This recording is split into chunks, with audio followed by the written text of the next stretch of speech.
KingSithis is now live streaming World of Warcraft, Debate and Ancap live.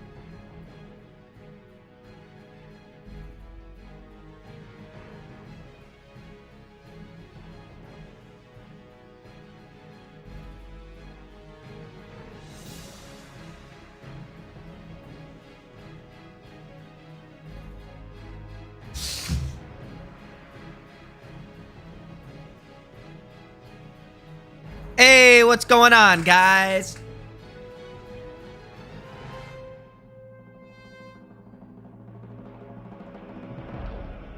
How you guys doing on this beautiful day? Beautiful, wonderful day. I am doing fantastic. I am doing great. I feel good on this wonderful day. I got out of work at a reasonable time, and yeah, I'm just ready to rock and roll, honestly. So let's see how many people are on tonight.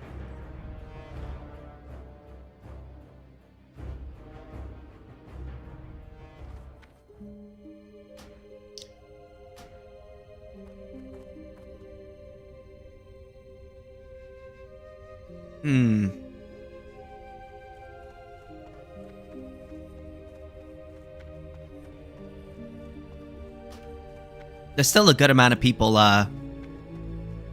leveling up in Turtle WoW, like the normal Turtle WoW.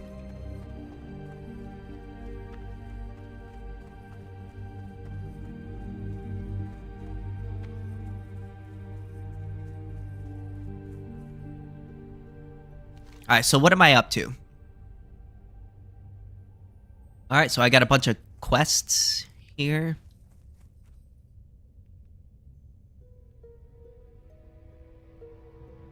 Is this the new realm? No. Should I try the new realm?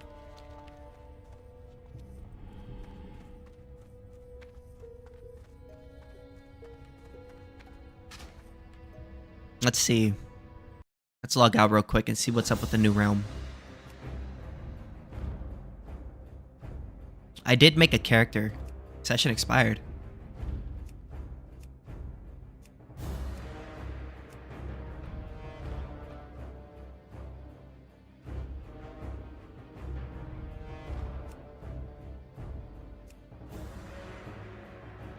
Alright, I did make a character, Praxian. Let's see what it's like. I kind of want to see what the new realm is like. I made a warrior character because warrior is always my main. I generally always pick warrior. Interface.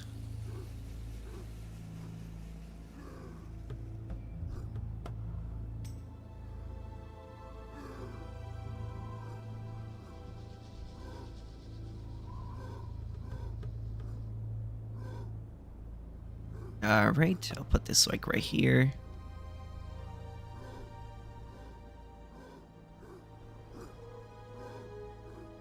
This should be good, right? Or no? I don't know.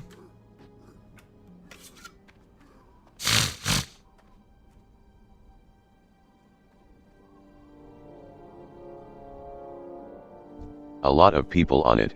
The enemy respawn time is ridiculously fast, at least it was earlier today.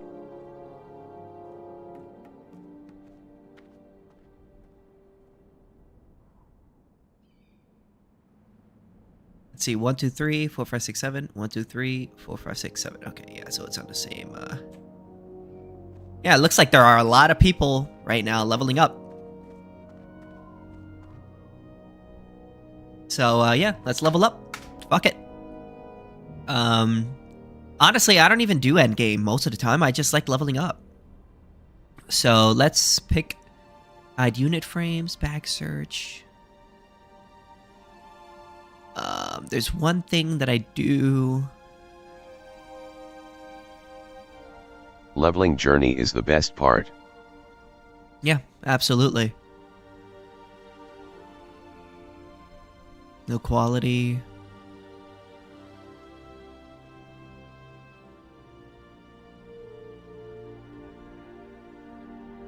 Improved camera, improved camera distance.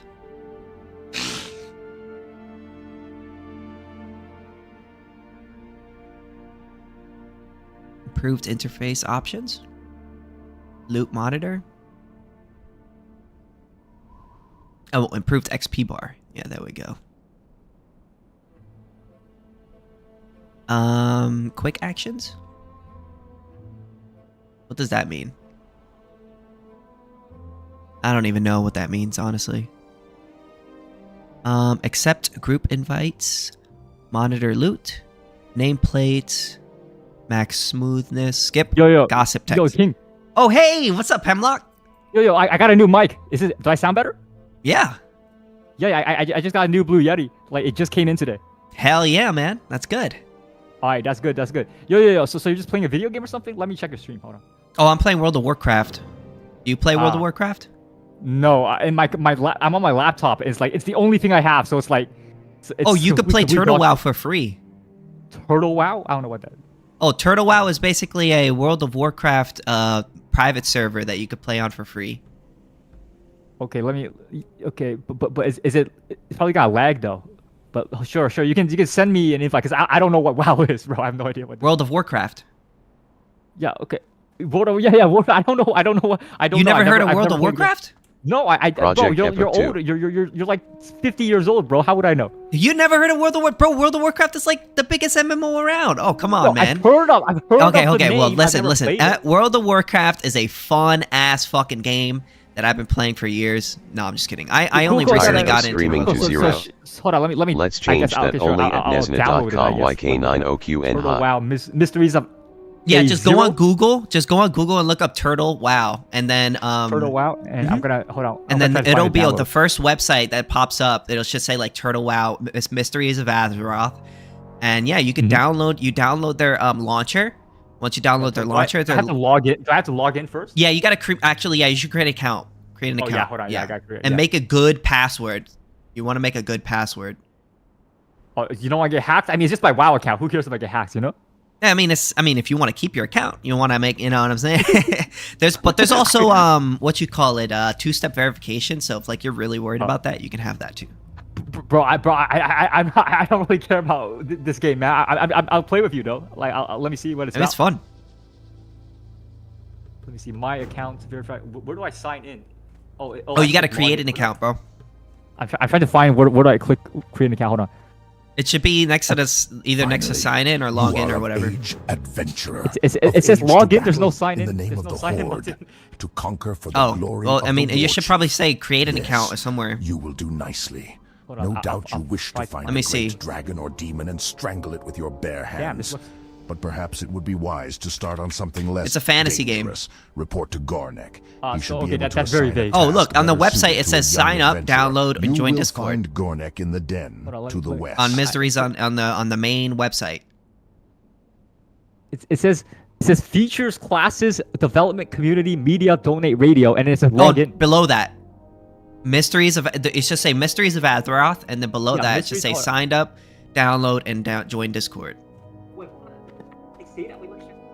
It doesn't even. I don't even see it. Well, how about this? Let me see.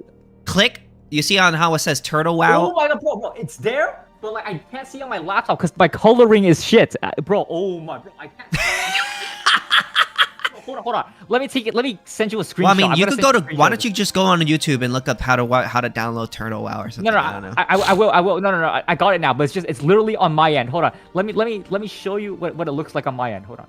The Valley of Trials. Do you see in DMs, bro? I literally can't see the button. Am I blind? Cannot rise to Oh, its it's test right there. will be It left to says bake sign in up. the scorching But it's heat of like the sun. kind of hidden behind the Another other one one. of Caltunk's recruits, Bro, I deadass A can't see sorry it, bro. state of Am I affairs we blind? find In the ourselves middle, it but says, this is yeah, the I best see the it. Horde can produce. It's right in Okay, the. now I'm By on a the place that time says we create think you're new ready account. to leave the valley, There you go. You'll be Great a one. proud adventurer of the Horde. Bro, but I couldn't see the button. The I had to. first order Bro, of I'm blind. I business don't will know. be to put a little I don't know. strength in your backbone. I saw it. I could send you out to the Damn, barrens bro. to hunt Kodo, but well, in all honesty, you're more useful to us read too many alive than Ancap books, shit dead. happens. I believe you would find Yeah, a bro.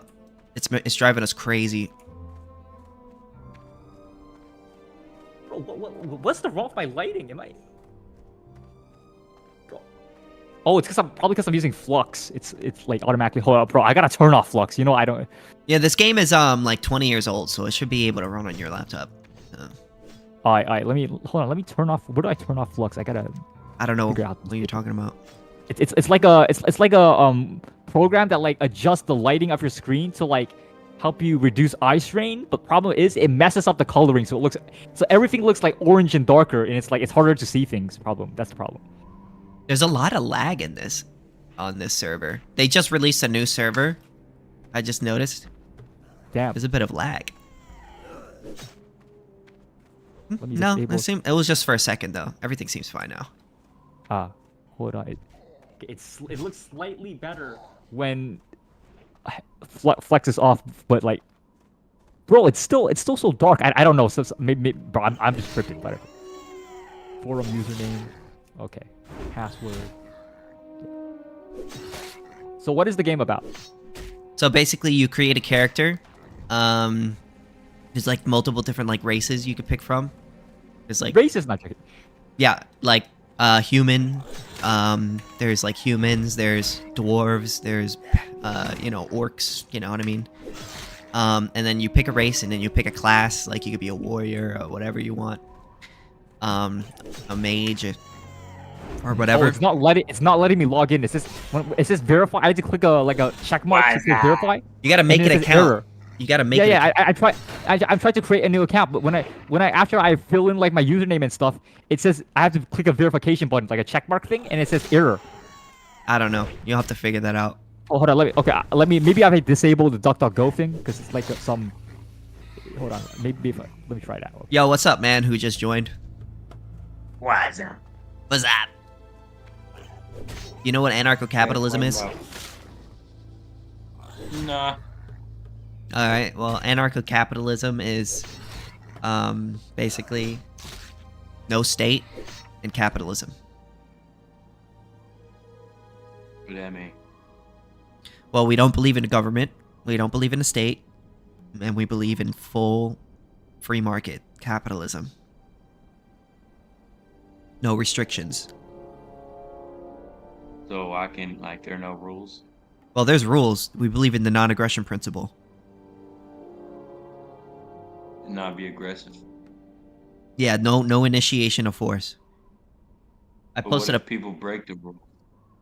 no, then they get punished By who? by either the person who did it to them, or maybe their rights enforcement agency, or something like that. Rights Enforcement Agency. I thought there was nothing. Doesn't that sound like police, like government? Right? I mean, it's not a government because it would be a private company.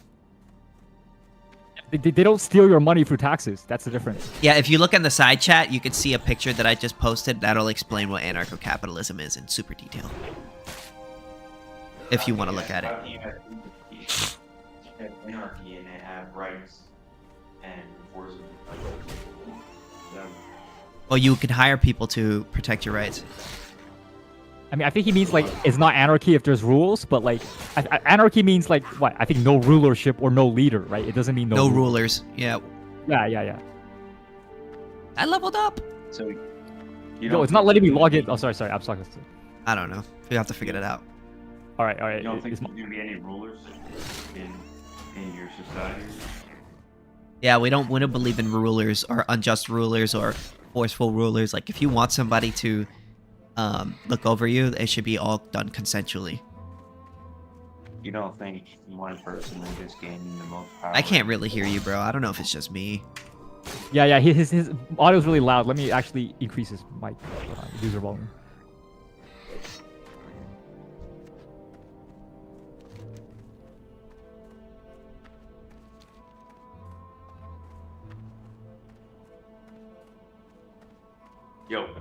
Yo. Alright, so you don't think people are gonna like try and enforce their rules on other people? Yeah, but fundamentally, whether or not that is right or wrong, that the only thing us Ancaps believe, right, fundamentally is, yeah, we believe that people have the ability to force you to do what they want or do bad things to you. The only claim that we're making is that is always unjust and it is always immoral. I trust the valley Aggressions of trials or will teach you much, young initiations of adventurer. force I against was any sent to the valley to innocent guide person you, but I is have always discovered- immoral. So it's objective? I wouldn't say that Well, you said it's always immoral. from our In perspective. Yeah, every- always. Not bad, adventurer. yeah, from our But perspective. don't like- let it get to your head. You'll If fight it's not tougher than boars objective, in then your that means career. it's subjective. Nonetheless, meaning everyone you've will Yeah. proven have a yourself different well, morality. and your next trial Right. will be against a considerably Well, yeah, Yeah, but but all rank- morality is so you'll need some subjective. extra protection. No, I just. Ah, Okay, so while you were gone, a this is parchment now this is came for interesting. you, We're in a moral adventurer. argument. I Read it like when this. you I like have this. time. All right, If so I'm not mistaken, where? it came from the How do warrior you trainer believe in Brang. objective morality? Where He do you would get have your words objective with you when morality you're from? ready. Yeah, before I answer that, are you Christian or not? No. Not right. No. Yeah, Hemlock, are you Christian? No. Oh, he's gonna make the Christian nationalist Oh argument. no, I'm we have guessing. the counter. We know the counter argument though. Yeah.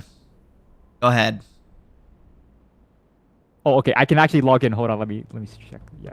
Okay, now I can log into was WoW. just asking. Makes No, sense. we're not Christian. No. I mean, I'm not Christian. No. Yeah, I'm not. Yeah. So then everyone in this anarchical society will just have their own morality, and then who's to say you're right and then the other person's wrong? Well, the thing is, what I we're would- trying to do is we're trying to teach people our morality and get more people to support our morality. And once we have enough people who support our morality, we'll have Ancapistan, and it'll be beautiful. Yeah, I mean, you can be a Christian Ancap. I mean, there's no, it's cool. Like you cool Yeah. Jesus, that's cool. You know, that's cool. Yeah, we're not against Christianity. In fact, there are many Christian Ancaps. What about Yeah. Islam? I don't know what kind of Christian would support anarchy and subjective. Yeah, no morality. Christian would support capitalism. Why would Christians be against capitalism? Yeah, there's I so don't many know Because what this Christians. guy's it- saying. The capital accumulation is more important than connecting with Jesus. Not you can necessarily, do but I both. mean, but you need to accumulate some capital in order to Yeah, live. yeah. it was Yeah, like- well, no. Well, What of do you course, mean? if What do you mean actually no? communism is more Christian than capitalism How? How? because it's a community. So if the You community, can have a community is- under Ancap. Yeah, but Chris- Jesus doesn't want you to force people to do things against their will, do they? so who do you force against their Sometimes. will?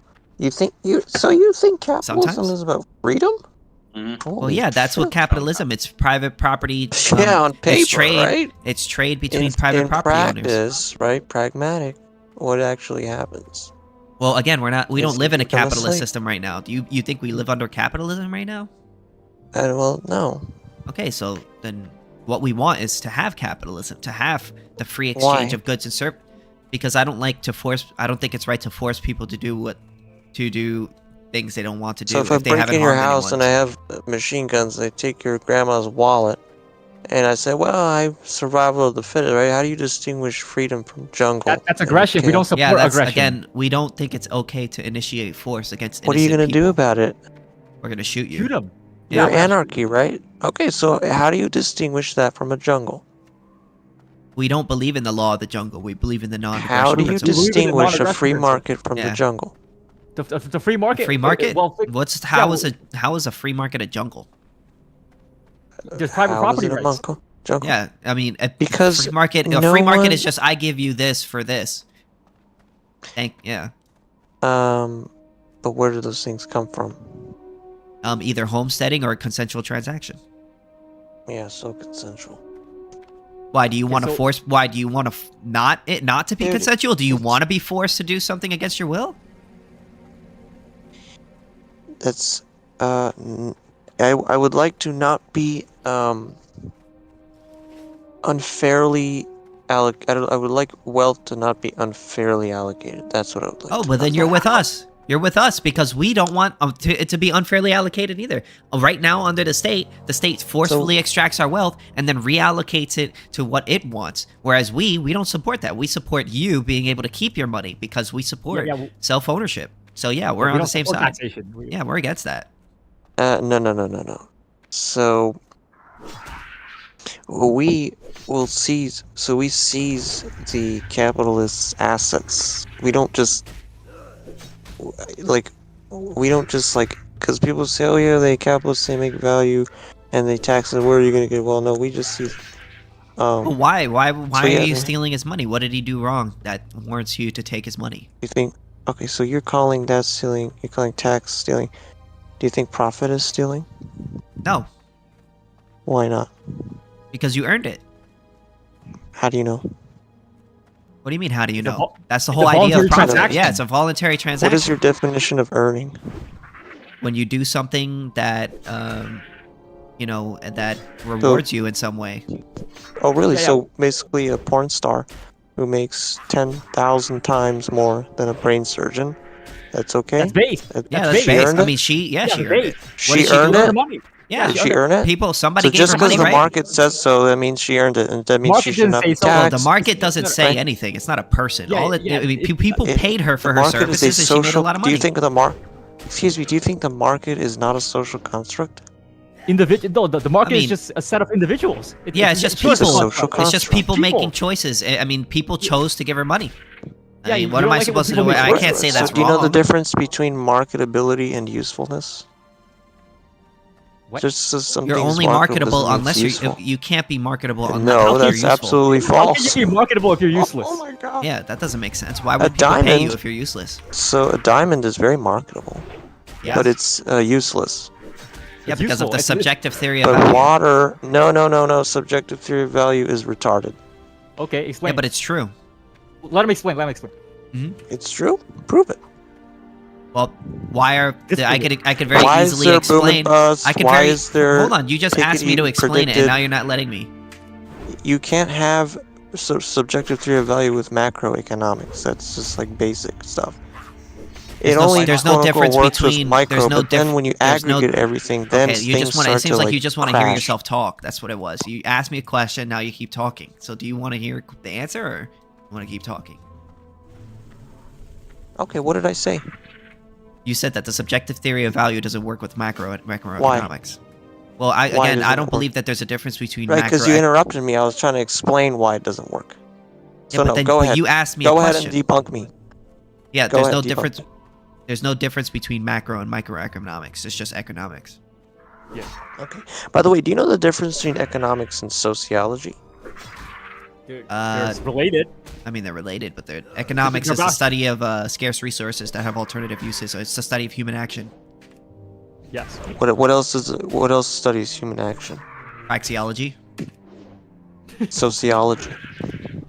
Yeah. Oh, that So too. what- yeah, Oh, Yeah, in we- other words, it's philosophy. It's retarded. It's not real science. Oh, that's right. yeah, I'm a philosopher. So if So you, you don't if believe you in claim that you have a philosophy? theory called subjective theory of value, I'm saying prove it. Yeah. So when you go to a store, right, and you see something Oh, that you like, God. you- You go with the micro. there's a price. Here's a price of something that I really like, right? And then I'd be like, I like this over the money that I have in my pocket. And then okay, and then I Yeah, trade just it. like when the porn then- star, there you go. is subjectively valued more than the brain surgeon. Yeah, Yeah, because absolutely. She's Even more though the amount of subjectively labor put valuable. into I the don't know brain where's the surgeon problem. was how many Yeah. years? 10 How is years that wrong? of careful labor. Where's the problem? Yeah, where's the problem with that? Where's what the if the- problem in a porn star making more than a brain surgeon? Oh, I don't Where's know. the problem? Yeah, where is the No, problem? think about You're it. just Because you're saying the there's a porn star- problem, but I don't see the Are you problem. fucking kidding me? Think about it. The Are porn you star joking is right now? helping. The porn star is helping a million men relieve their sexual Really? frustrations, right? I mean, there's a The- reason the- why the- men are more giving her money. valuable They're than not the giving her brain money for no surgeon's job? reason. Yeah, they're not getting. Why? There's you a think they're giving reason her- why they're giving her Yeah, money. the reason. Yeah. So is that a positive or normative statement? You're saying the depends on reason who you ask. is. Do you What Depends do on you who you ask. mean? change What do you mean? that? Is it a No, no, positive or because you're normative acting statement? It like depends on- I mean, it's economics positive and to the political person who's economy buying are it. positive. It's The positive to the communists person can who's say, buying no, it. how dare you? How dare you buy it from? How dare you think you can buy from the porn star? But why How would We the have a brain communists surgeon have? Why who's would the working day communists in, have day a out. right You over should my money? compensate him. Why would the communists have the right over my money? It's my money. My money. Hey, where's your money when the market in 2008 crashes? Then you're going to the go. Bro, my money. why did the oh, market then in you realize 2008 that, crash? Why did it yeah, crash? Freedom. Why did it crash? So Why did it free. crash? Yeah, because of speculation. All sorts of financialization and It's because the all government of this supported. because of the Federal Reserve. mortgage giving Yeah, out. it's because No, the no, government no, supported dude. ad loan Don't policy. even think about it. Most economists agree that it was not because of government Yeah, because most regulation. economists are Come retarded. on. Yeah, That's why. most economists are stupid. Yeah. Oh, I don't know what to tell you. So I don't know. Like, Okay, what else anti-cannabis. are we gonna look at? You look at the Austrian school, right? That's what you like. Yeah, Yeah, Practi- that's the correct practical- school. yeah, like the ECP, they totally. No, I mean, it is I haven't true. into it. Even His name is socialists Bob. acknowledge the ECP. yes, ECP has validity. It's not exclusive to the Austrian school Okay. though. Like we I socialists know have that. our That's own why I understanding said. of it. That's why I said. And we Even and the socialists agree with the solution, there is SCP. actually a solution. There Yeah, is what a is this- solution. what is the It is solution? cybernetics. Yeah, that's It's not gonna cybernetics, work. and actually Okay, it explain coincides How is the cybernetics. with cybernetics exactly gonna Marx's know? critique How is the of cybernetics the gonna contradictions know? of capitalism. How is the Capitalism is Hold on, hold on, so hold advanced on, that it makes hold on, AI hold on. How is cybernetics gonna know what you want without prices? What do you? Okay, so If you don't what- have do you know private what prop, if you don't have Excuse me. private property in the means of production, Excuse you me. don't have property. Do you don't know have what Why do we produce things? I'm gonna ask you this. Why do we to produce? satisfy desires? Whose desires? The people. How do you know their desires? If I say I like, right, because you believe in the subject, how do I know if something is needed versus something is wanted versus something is neither needed nor wanted? What is your threshold for that? You don't know, right? You have to use marketing Okay, to do you trick know? people. That's It called depends marketing, on each right? individual person's Under subjective value. communism, there is no such thing as marketing. You don't have to have a marketing team for any of that. All these And business that's why every communist nation has institutions- failed. That's Well, because what did the Soviet Union? Right. Well, if you understand that's why it collapsed. Yeah. economics, then you would understand. Maybe you would because of understand that it's maybe if part they of the read historical more process. about the ECP, they would have maybe lasted longer. So, right. So basically, marketing perverts the purpose of life. It alienates people. Like, why are we going to work? Why do I want Just don't work. this? Why do I Yeah, want then that? you don't Why have do I to want to go work. to this Nobody's sector? Why do making I you why do I work. want to be in that real? Yeah, no one's It's all forcing you because to of work. marketing. So you're asking me. No one's forcing you to How work. do we know what we want? Well, the AI knows what we want because they are How? they're as They intelligent as don't. us. So by Hey, no, definition, let me hold on. I'm gonna ask ChatGPT if All you labor- ever knows what I want. Hold on. I'm Tell gonna me ask how much. ChatGPT. How is the No, no, AI no, gonna know that's what we not what want it's without prices? Yeah, How I'm are at- they I'm gonna gonna- know? Yo, Oh, do really? you? So what? You When there's AI, what job is there to be done as a That's human not. being? That's not even an answer what do to you my mean? question. I asked you a So when specific labor- question. Hold on, listen. So when I'm labor asking you. income Stop. becomes the Stop. Stop. only Stop. Stop. source- Stop. Stop. I'm asking you a very specific question. Oh, never Okay, mind. so- He left. Okay, so I guess he was scared. Yeah, he Yo, couldn't yo. answer the question. Yo, King, Yes. I logged into Turtle Wow. Okay, this is more important than debates. I logged into Turtle Wow. What Yeah. do I do now? Do I join your server or what do I do? No, so basically, what you do is you go onto their website and you download the launcher. Yeah. I'm in Turtle Wow. Yeah, I have the launcher thing. It says Oh, news, now it says, should say like, play, or on the right, top bottom right, it should say update and play or whatever. Be sure to Yeah, update it that. says unexpected error during processing data patch. What the fuck? Okay, sorry. Oh, go to the top right, click on Okay, let me see. Go to the top right. There should be an settings bar right there. You see? Yeah, see settings it? bar. Yeah. All right, now you want to click on. So when it says select download mirror, you want to click world. Oh, okay. And I then click Europe. Yeah. Let me see. yep, no problem. And then you want to click clean WDB on each launch. You want to click that. Okay. Yeah, and then Now you want to click verify game files too. Okay. Click. All Okay. right. Now close and then now do it. Okay. Okay. It says unexpected error again. So should I close it and then Maybe try to close it and restart it. Yeah. Yeah. Okay. Yeah. So like, hey, do you consider yourself like the destiny of Ancap, or maybe that's like someone Yeah. else? Maybe that's Fabian Liberty, or No, Fabian Liberty, respectfully, he's like not that really good of a debater. But damn. I respect him a lot. Okay. What about Liquid Zulu? What do you think about that? I love Liquid Zulu. He was the one that introduced me to anarcho-capitalism. Yeah. Same with me. Yeah. Yeah, I like But him yeah, a lot.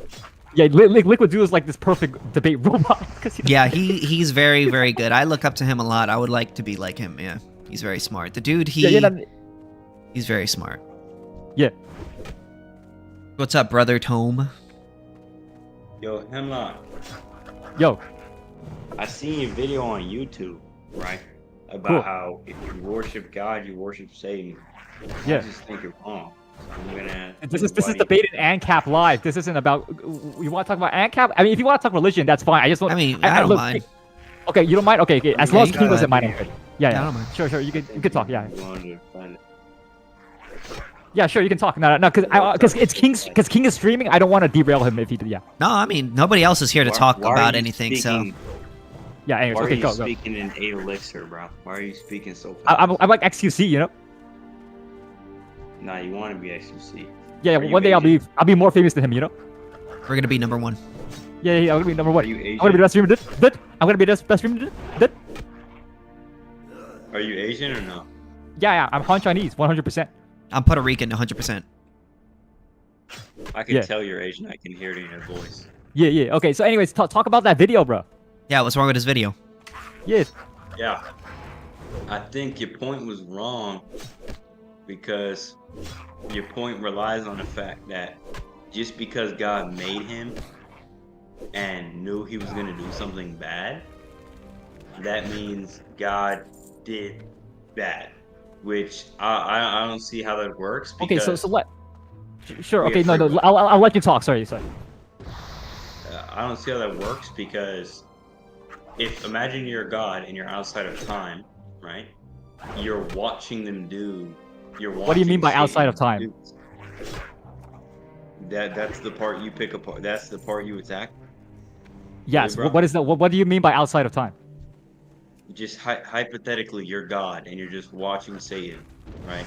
And you watch Okay, him do these terrible. What do you things. mean by outside of time? Yeah, what does that This mean? is Yeah, what does that important. mean? Why I'm are not you sure using what the that term? means. Is it relevant? If it's not relevant, then just get rid of the term, okay? But if it is relevant, then explain. Yeah, outside of time, I would say there's a word for something that exists in reality, and he's outside of that, so he doesn't exist. in Okay, time. so something exists in reality, and then something else exists outside of reality. Wait, So you're saying things that exist in time exist in reality, things that exist outside of time exist outside of reality. Is that what you're saying? no. Okay, so explain. Well, what is outside of time? Yeah, I can't find the word. But outside of time is basically a different dimension where there's no time. Okay, so what does that mean? Well, what does it mean to have no time? Because I've never experienced it, you know. So like, it's so foreign to me. Like I don't know what. Tell you. I've never So you, experienced that. so you don't know. Okay, so you don't know something, but you're using it as an argument. Is it relevant, or like do you have to use this term, or like, because if you're gonna use this term, I'm gonna force you to explain it, or we can drop the term and you can pursue your argument. You know. Well, we know he's outside of time. I don't have to. Okay. So can you explain? Okay, Well, what so does that mean? What does yeah, that what does that mean? You mean? keep saying What is that. Yeah, you keep saying this. Why are you making things up? I'm gonna say, I oh, told you what it means. It okay. means I he's have a not magical bound. colloquy. I have a blah, blah, blah, blah. You wanna know what a blah, blah, blah is? You wanna know? He's not bound to the limits of time. He doesn't age. What does that He's mean? Can you I explain? just gave you the definition. If you Bro, can't okay, well, understand give it, me an Wait. example. Are you of saying that no- outside of time means that he's outside of the bounds of time? Is that what you're saying? yeah. What does does that it mean? mean to Yeah, be? but what is what that? How does that? mean? Yeah, to be Yeah, outside yeah, of the bounds of time. Yeah, You I've guys- never experienced you that. guys just keep saying, what does that mean? You've never experienced going to the moon, but we still went to the moon, right?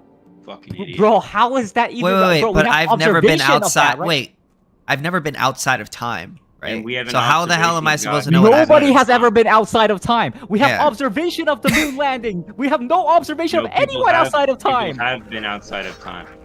Who? People Who? who died and went to heaven. Okay, prove it. How do you Prove know it. that? How do you know they? Prove it. It's a religious claim. It's a belief. You can't prove. Okay, it. I have a religious claim against that religious claim. Now I win. No, that Guys, doesn't what's mean going you on? Wait, win. hold on. man? Let's. No, yeah, It let's go back to just- Ancap. Hold on. Yo, King, Wait. Let Not me just winning. say one thing. The thing is, the You're problem not is. addressing my counterpoint to you. You're just begging. Oh, but what does that mean? What does that mean? Well, if you're Okay, saying, yo, This well, argument. yeah, hold if on, you're gonna making use- a claim that we can't really substantiate. Like you're saying, oh well, Yeah, humans you're- who are dead. Hold on. You're saying I'm humans not who are talking dead. to you, sis. I'm talking. I know, to but I'm him trying to about explain what he's you. saying. That's all. I'm just saying you're making Well, a you're claim not like. him, so I No, think no, Hold It's- on, Can you stop hold on. talking for a minute, please? Yeah, it's King Is he your Stream. dad, bro? Is he Huh? your Yes. dad? Yes, he's my Yes. yes, he's my biological father. All right, bro. If you just want to be a little beta like that, you can let him explain. Go ahead, sis. Yeah, I am a Okay. beta. Are you scared of my explanation or something, or? Yeah, because No, you're an no, alpha. no, Okay, that's so why. then He's you should scared of allow me. me to. Then you should have no problem hearing my Yeah, explanation. go ahead. Okay. Floor's So open, bro. okay. All right. So all I'm saying is that like you're saying that people who die are outside of time, but we've never seen anyone die that has been outside of time. So like, how are we going to like comprehend that? Like like that doesn't mean anything to us, right? Yeah, Well, that's a personal credulity fallacy. Just because you can't comprehend it doesn't mean it's not true. okay, Make can't it- you use I know, that for but every the single only argument? way we could know that it is true is if we could you comprehend died. it. Yeah. So how are we No, supposed if to? you died and you figured it out. Yeah, but then how Okay. are we gonna figure it out? And now we're not dead. yeah, let's just kill No, you ourselves and see. can't. Can I give you an example? Can I give you an example? Sure. Yeah, sure. So imagine there's this little pond river thing, and there's koi fish in there. And in order to go to the breeding fish where all the other koi fish breed, they need to swim upstream. With all the koi fish in this little pond, they don't know if life exists up there, and they don't know if you can YOLO. actually make it to this koi fish breeding like paradise, right? Because they've never, like you guys are saying, they've never What's going on, heard anyone, Richard no one Bam? ever came back. No one, they can't see it for themselves. The only way they can see it for themselves is actually going there, right? So eventually they swim upstream, and then they see it, but you can't go back down the stream. It's a one-way street. So you end up getting there, but you can't tell the other koi fish in the pond, right? So that's you guys. You guys are the koi fish in the pond. Okay, so And but can I just make no up one's some telling other you. story? Can I Yeah, just but make up some other if story? we don't have any like, evidence for what is on the other side of the pond, how do we Yeah, substantiate like- what is on the other side You before need to going have there? faith. You need to have faith. It's a religious Okay, claim, just like the koi okay, fish. You I need can to I have can faith. make a I can just make a Paradise is religious counterclaim. Then what? Make one. What is this Okay, have to do with I Ancap then? Okay, I say I don't that Well, I they don't wanted to know. talk about religion, but The flying Yeah, okay, spaghetti King, monster. King, wait, do you still Chameleon, wanna do you talk about want to religion? talk about Ancap, Chameleon? Yeah, do you want to talk I'm about Ancap? interested. I want to be open-minded because this is something I've been closed-minded Keep about running. before, and I want to be kind of open-minded about. I'm interested Alright, to hear about it a little more.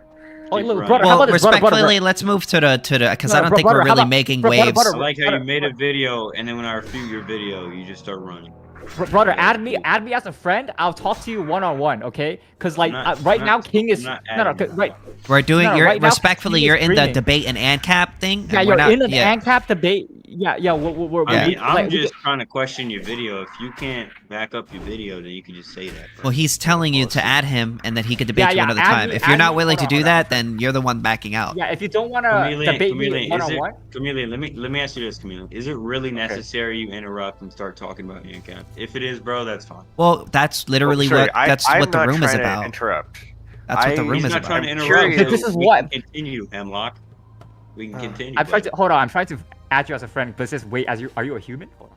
I do want to know how this is related, or if it is. It's okay. If No, not. it's not because he Hemlock made a video. Hemlock made a video about a religion, and he's trying to question him about it. But we're trying to be like, well, Yeah, he made yeah, a we're here blasphemous talking about video Ancap Oh, stuff. that is a separate thing. So you could just make a Name's separate Ron. channel if you really wanted. I'm not saying you have to do that. no, we're not. We just Yeah, we Oh, don't really? want I to talk didn't know about that that. right now. Congrats We to want to talk Green. about that later. We Guys, want to talk yeah, about yeah, Ancap we're right doing now. an ANCAP stream. We're doing an ANCAP stream. Oh, Like, Yeah, That's we're the doing, and we problem. want to talk about Ancap stuff. That's the thing. Whereas this is a debate in Ancap. You're just running, bro. You're just running.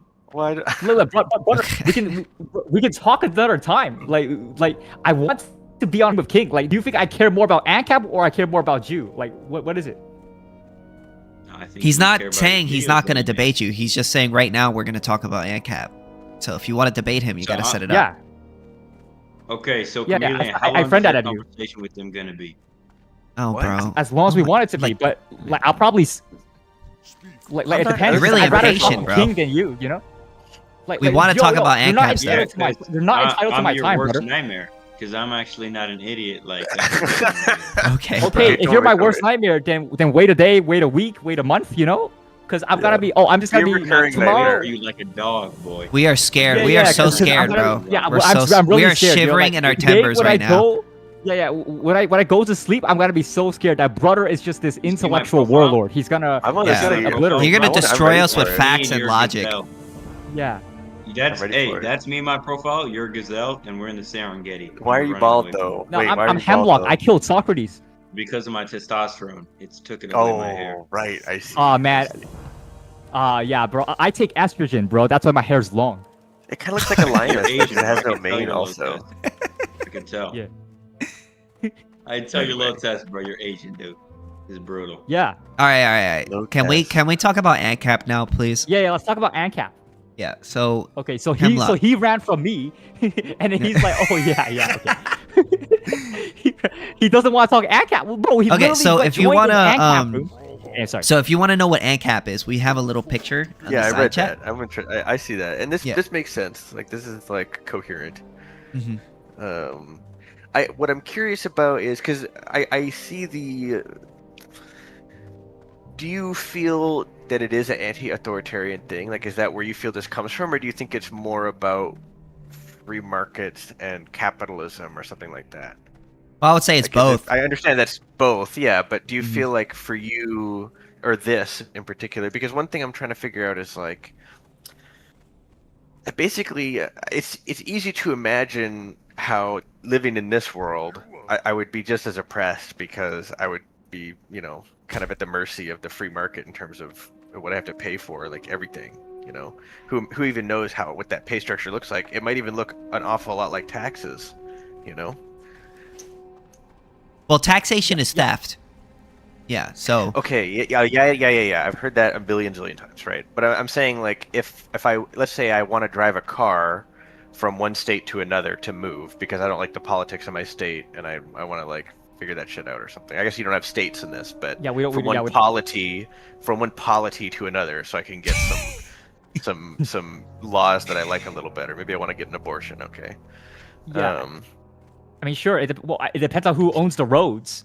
That's what I'm saying. That's what I'm saying. If I want, cool. okay, so I got to get my car. I'm assuming there's I'm assuming there's insurance like normal, right? And if I want to use the road, is every road going to be a toll road? I mean, depends. I mean, maybe yeah, it depends.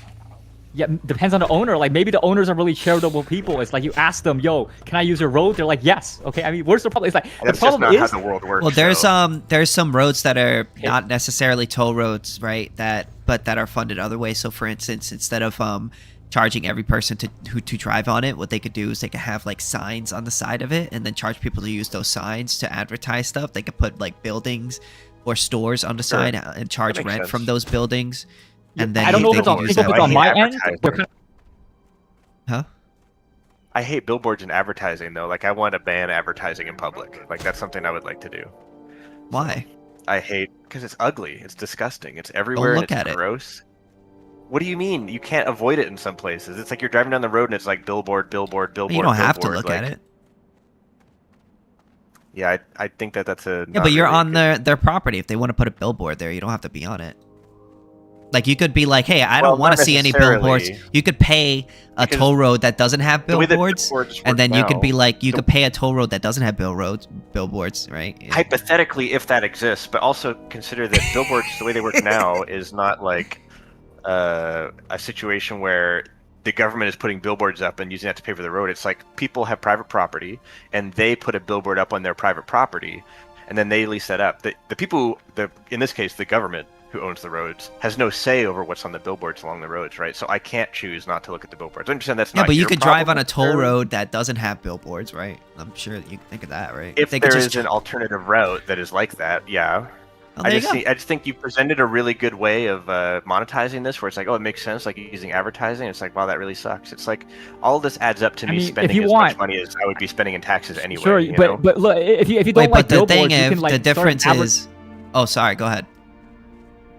No, I was gonna say you can start an advertising campaign against billboards. You can have a billboard that's against billboards. So like, hey, billboards are ugly. Billboards are not based. Be like, yo, I hate billboards. Start a bunch of billboards. Make a bunch of billboards. Be like, yo, fuck billboards, you know, and then start your movement. Like, what's don't think that's gonna work out. I don't think there's gonna be any money behind that. You gotta remember, or you this is could a be capitalist, like, right? or you could just drive on roads that don't have that, right? You could be like, hey, I'm gonna drive on the one that just charges. And the difference between that and a tax is that like if you don't drive on the road, they don't charge you anything. Whereas the state, they charge you even if you don't ride the road. So I certainly think that taxes should be more closely tied to use, right? I think that if you don't drive, you shouldn't pay taxes that go towards roads, right? That makes a lot of sense. Yeah, but we think there should be no tax. Yeah, like we shouldn't steal your money in the first place. I understand, but one thing I will say, I'll probably never be an Ancapistani. I'm kind of on the other end of the spectrum. I respect the coherence. I'm kind of at a different stage in my life where I'm not like so ideological, you know. I mean, it makes sense. Sure. You could, join us, Ben. But the thing is I want to learn from it because a lot of what you're saying does actually make some sense. It's like not necessarily the world I want to live in, but it's like, yeah, No, and problem is your it's gripes compatible make with sense. probably it's compatible with any moral system. Like, what kind of world would you want?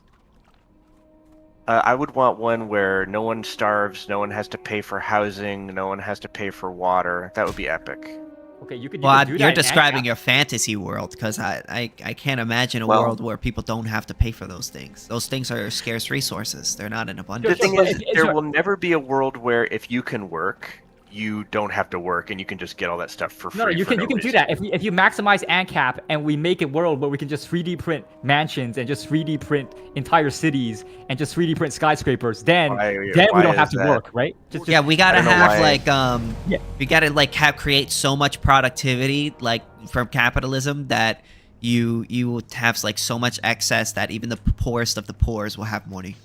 yeah. So capitalism. I don't Max, really come on. think that's how it works. I think that also when you look at capitalism without regulation, you see the way that Ugh. corporations will kind of work together, and like the basically the Confederation of Watchmakers, or no, we're not watchmakers. Excuse me, light bulb makers. Like meeting in Switzerland and basically deciding like, oh, we could make light bulbs last a really, really long time, but we're not going to do that because people won't replace their light bulbs and our business won't be profitable. We wouldn't have the light bulb business. We wouldn't be like they needed to do it this way, right? But it just seems like Okay, but like, okay, so what do you want the light bulb company to do? You want them to not meet demand? Like, if people want to buy new light bulbs every month, I don't see the problem. Like, I don't. that's not what I'm saying. It's Also, not about if people wanting it. like They didn't, there's gonna be they incentive. decided that rather than people choosing that. Well, Okay, there's no, gonna but be an you- incentive to not do something like that because people who have longer light bulbs are gonna be bought from more than the people who have shorter light bulb spans. But that's So- what I'm saying. What And that's not what in order happened to in screw reality. over the other light bulb companies, they could just sell a light bulb that lasts longer than the other ones, and then Right, but that's get all what the I'm saying. competition. Yeah. So no. It's the real world, and that didn't happen There's an opportunity here. So like, Well, you because can of start patent your- laws. because of patent laws. What? Yeah, it makes it illegal for you to copy other people's inventions and shit. So are you saying you don't believe in patents? Nope. Fuck patents. Okay, so Yeah. there should be no intellectual property. No, there's Yeah, fuck intellectual property is not real property. It's You not. know what? I kind object. of I sort of vibe with that. That kind of makes a lot of sense. I can Okay. appreciate that. Yeah. So who owns the alphabet? It's like next time you say any word, you have to pay me Right. something. Yeah. An You're right. I idea think is not a that- scarce resource in which you should Yeah. be able to stop others from using. Yeah. But do you think? Well, I guess it makes sense, like with your worldview, like how you would have no copyright, where it's like, well, if I can do it better than you right now, if I can do it more profitably than you right now, then I should. But And also you another wouldn't thing- expect something like that to happen in a free market because, like, again, like if, like when you have regulation and copyright law, you can create cartels like that because you can make it illegal for others to compete with you using the state. But when you don't have copyright and all these regulations, you make it basically costless for another person to come in and copy your invention and then sell it at a lower price at a better in a better way. yeah, yep. And then there's Yeah, and- companies, and even if companies want to like undercut other businesses, what they could then do is, let's say like you live in a place where you have a cartel, and they want to take out their business, a business in another place where they don't have a cartel. They could then try to undersell their product to them, so to beat them out the market. So what they could do is they could just buy up their stock and then resell their stock to that country in which they have the monopoly in, and undercut their self, so that the more that they sell and the more that they lower the price, the more money that they make from selling it to their customers. I'm not And quite. then- I'm sorry. I'm sure you're right, but I'm not following this at all. I don't quite understand. Like I kind of was following, but I don't quite understand. So all of what you're saying. basically, it's kind of hard to explain. So basically, like a lot of people Sounds like be a lot like, of steps. Yeah, Sounds like a lot of so- steps. I'm sure you're right. I'm willing to accept that you know your shit about stocks and how companies work and all that kind of stuff, and I'm willing yeah, well, to believe you're I not was trying just to mislead me. making a rebuttal to people who be like, oh, well, companies are just going to undercut each other, or companies are just going to overcut each other, or raise the I'm more prices. afraid Yeah. of monopoly. I think monopoly is a really bad thing, and that's something that I'm not sure. It's not really sustainable. Like, how do you sustain a monopoly? Well, I'll tell you two things.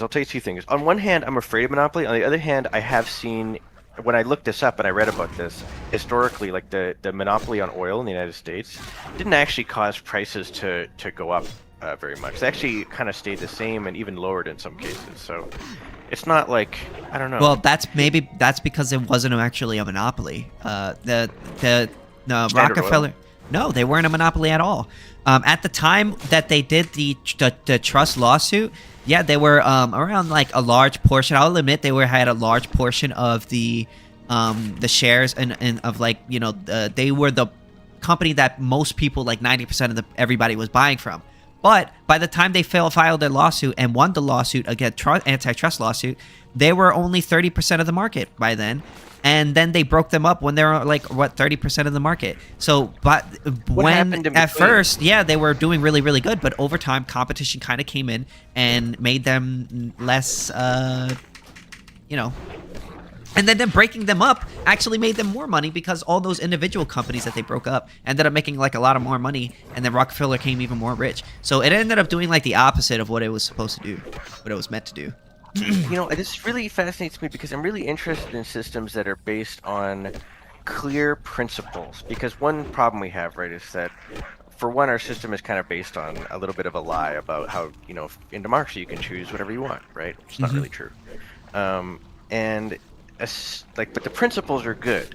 The principles we have from liberal democracy, like, I think that they're like the reason our civilization is so great. Even if they are sort of flawed. It's not perfect though. Yeah, exactly. But it's like I think that, you know, that we in the West and like sort of European and neo-European culture, like we have it going on for the most part. In comparison to other struggling. countries, yeah. Exactly. Yeah. Exactly. Always, everything is a comparison to me. But I was getting at something. I'm sorry. I kind of losing my train of thought here. You're talking about democracy, that it's a lie. Yeah, well, it's a bit of a lie, and basically these systems with these really clear principles interest me. I have an issue with certain things being commodities, so I'll never be like a full Ancap where I'm like, you know, I think that everything should be totally unregulated. But I do think that the idea of having this purist capitalism as like a layer is a really good idea. I'm not really sure. I think under ANCAP you can have any moral system or even any political philosophy under it. Like you can have communism under ANCAP. It's just that you can have workers privately own co-ops. Like that's cool. Like you can, yeah, it's just you can even be a Christian and be an ANCAP. I appreciate that. One thing, and this comes back to a very I'm interested to hear what you guys have to say about this. This is a very common criticism of all anarchist beliefs, is that don't you fear being overtaken by an organized internal I mean, you can talk about. Oh, I got a picture right here that I could put in the side chat for you. That's like his infomercial about. Like, okay. Yeah. JPEGs, bro. JPEGs. Yeah, but my answer would be like, if everyone's an ANCAP, no one's gonna violate the non-aggression principle, so there's no problem. I would just make everyone ANCAP. You're assuming everyone believes it, but you're also saying, oh, in this world you can kind of have whatever beliefs you want or whatever ideology you want, but then you're also saying, everyone you have to abide by the non-aggression principle. Yeah, so fundamentally our base principle is the non-aggression principle, but from that gives you a lot of wiggle room as to what you can do and what like, you know, for instance, like you're allowed to be a Christian so long as you're not initiating an aggression against somebody. You could be a communist so long as you aren't initiating an aggression against somebody. So for instance, like an argument that always like, oh, warlords will just take over. Well, the economics and defense discourages warlordism. In a free market, defense agencies have to fund themselves voluntarily through customers. Unlike a state, they can tax people against their will. If a defense agency becomes aggressive and tries to take over territory, customers could cancel their contracts, and competing agencies could unite against the aggressor. Aggression is expensive, risky, and unpopular. I'm really confused. Is this your own statement? No, these are. Oh, I'm reading. I'm sorry. I'm reading the thing that I made. It's called "What Warlords Would Just Take Over." In the side chat here. Sorry. Yeah, that's what I'm reading. Yeah. Okay. Well, I was. No, you're fine. Read it while I'm reading it. Sorry. Yeah, you could read it, and I'll shut up. I'm sorry to slow down too. My bad. So I give 5 reasons why. 5 good reasons as to why warlords would not take over in a privatized defense system. And so, how does the justice system work in your mind? How do you enforce the non-aggression principle? Like in a fair way that has due process and all this other shit. Well, there would be private security agencies or some sort of rights enforcement or insurance agencies in which you could subscribe to in which you can insure all of your private property, and then if anybody violates your private property rights, they'll basically they'll give you that good back, basically, and then they'll extract restitution for the criminal who basically violated your rights. So basically, let's say somebody came in and stole your TV, they'll give you a new TV, and then they'll take that other guy to court and then get money out of that person to pay back the violation that was done to you. Why would you assume, and maybe this goes back into another theory thing that you guys already said, but why would you assume that insurance companies would be fairer in an Ancap system? Well, because they have profit motive. Yeah, and they have to compete against other insurance companies. And there also are lots of different insurance companies in the United States, and they compete against each other, but then they also compete. There's like a race to the bottom, right? Yeah, but the state is a monopoly has a monopoly on defense. They don't allow competition, in order to. They don't allow they would not allow for an insurance agency to do that. Property thing, like if somebody destroys my property and I want my insurance to pay for something like car insurance. If I want car insurance, that's something that's really critical. Well, let me ask you a question. When you get into a car accident, does your insurance company defend you even when you broke them, even when you've done something wrong? No. Well, the reason why that is because they have generally signed agreements with each other that if you are in the wrong and they could see that you're in the wrong, they're not going to defend you. They're not just going to defend you for no reason. What they're going to do, right? Which is, I don't think that's unfair. By the way, I should be clear. I don't really think that's wrong. And I just sent you a YouTube video. If you could watch it on your own time. It's called "Law Without the State" or "Law Without Government," and it basically goes into a breakdown of how the state would work with. I'd be willing to move on from it, honestly. If you want to, if that's a good video, I could just watch that later. Yeah, you could watch that if you want to move on. Anarchism. I think that anarchism is a good sort of it's a good way. It's a good thing to want. Does that make sense? It's a good thing to want. It's a good sort of ideal to strive for. But I'm a pragmatist. Ultimately, I'm a pragmatist. I believe. I'm a pragmatist too. I believe in big tent. But the thing is, this is another big difference. Big tent, and What's that mean? Big tent is we all live in the same nation, and we have to be able to come to compromises with one another. We have to be able to meet in the middle on some things, and we have to be willing to exclude reactionaries and radicals and people who have extreme opinions who, it's a big problem with the world right now. I believe this is totally separate from all this stuff. What's an extreme opinion, though? This is so Well, this is the thing. This is what we're worried about right now in the world. And I know you guys are. I have extreme views. You guys have extreme views. Okay, that's just real. But the reality is, right now, our world system, is threatened by extremism. It's threatened not by a particular type of extremism, I don't really think, but it's rather threatened by what's it called? Polarization, where the media constantly portrays the worst of the other side to the first side, if that makes any sense. And leads to conflict? Is that what you're saying? Well, it leads to basically politicians want us to fight each other over social issues because on economic issues they're just fucking us. That's what's happening. They agree about economic issues, which is fuck you. Yeah, I think that. I don't know if I want to swear on your stream. No, you're fine to swear. That's fine. You can say fuck. Yeah, no, I agree with you. I feel like a lot of these social issues, I do agree with a lot of the.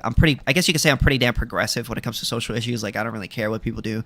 But when it comes to economic issues, I'm very, very strong on capitalism. I think that I think that we should always start off with a presumption of freedom. You know what I'm saying? Yeah, as a socialist, I think that it's undeniable that capitalism is a very, very effective tool. Wait, you're a socialist? I am a socialist, yeah.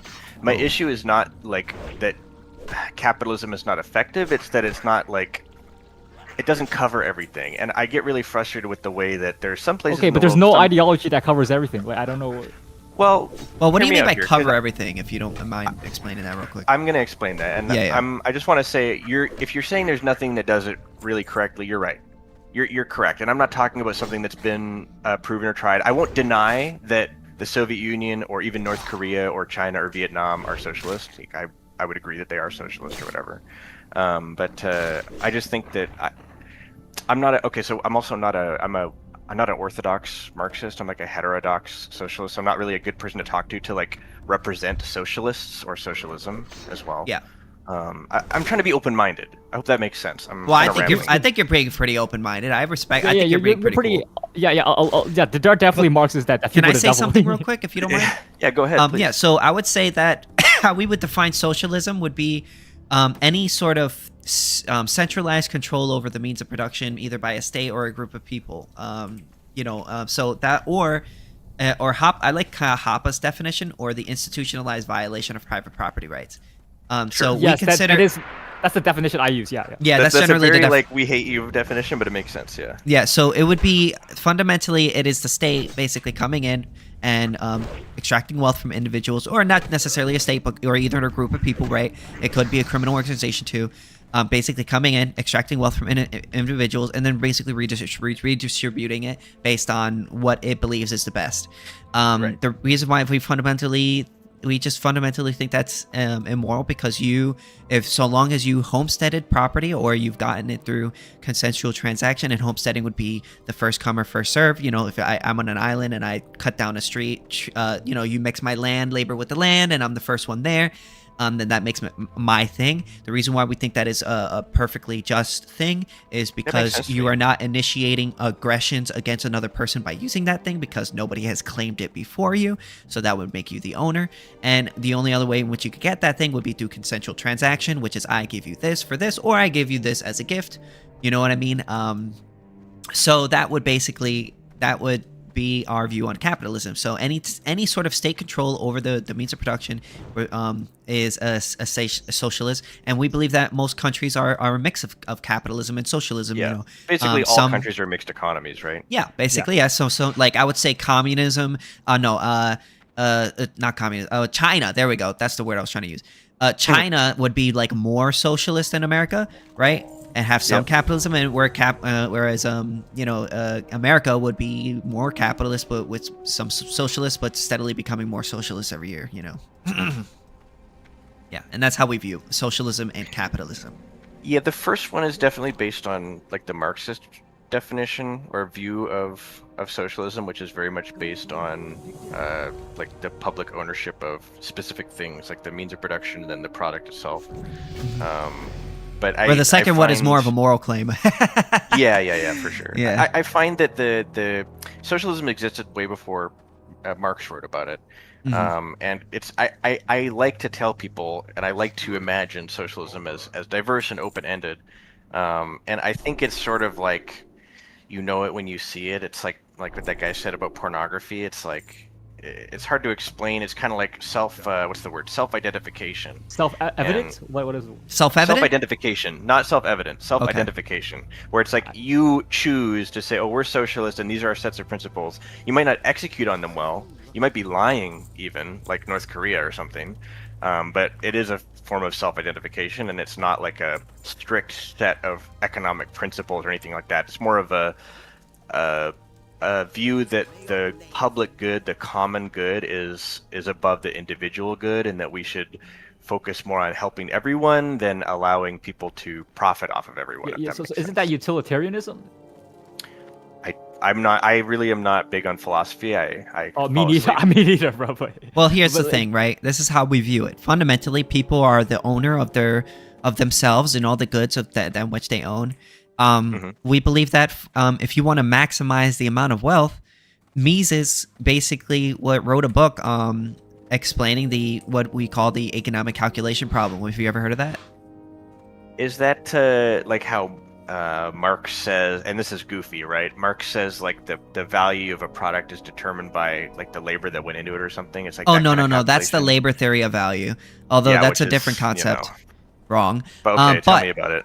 Yeah, I mean, well, so the economic calculation problem is basically the idea that whenever you don't have private property within the means of production, you don't have trading of that private property of the means of production between private property owners. When you don't have trading of the private property in the means of production between private property owners, you don't have prices that arise from those trades. And when you don't have prices, you're not able to calculate the most value productive route for those goods, because prices are not these arbitrary numbers in which where people sort of slap onto goods and services. They are sort of represent the supply and demand, and they're like a reflection of the cost it took to get it there in many cases. Exactly. So when you don't have those prices, you have no way of determining the supply and demand of each individual good. That's why when you have a government program, it's always going to be more inefficient than a private business because private There's gotta be businesses, misallocations. yeah, there's always going to be misallocations because what you have, what a private business is, you have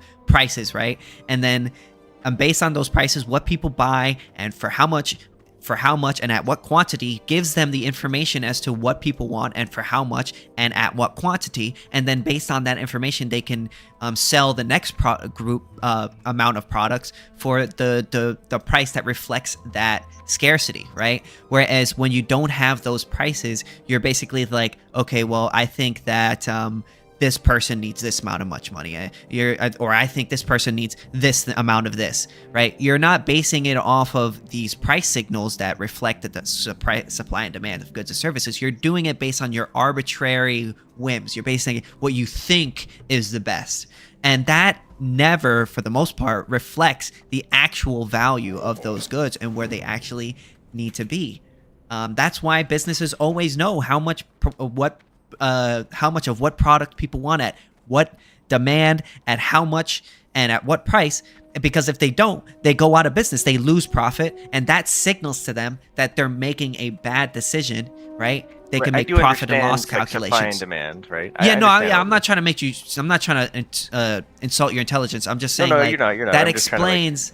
That kind of explains why businesses are able to know what people want at what quantity at what price, whereas the state, whenever they reallocate scarce resources, they are always going to be inefficient, because they don't have those signals.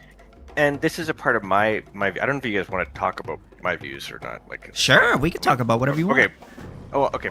My view is that one of the big mistakes of socialism in the past is the totality of change, where it's like, okay, we're in control of this country, we're going to ground up, change everything, planned economy, rip everything out of the walls, start over from scratch. Terrible idea. Disaster. Do you guys know who Lysenko is? Like Trofim Lysenko?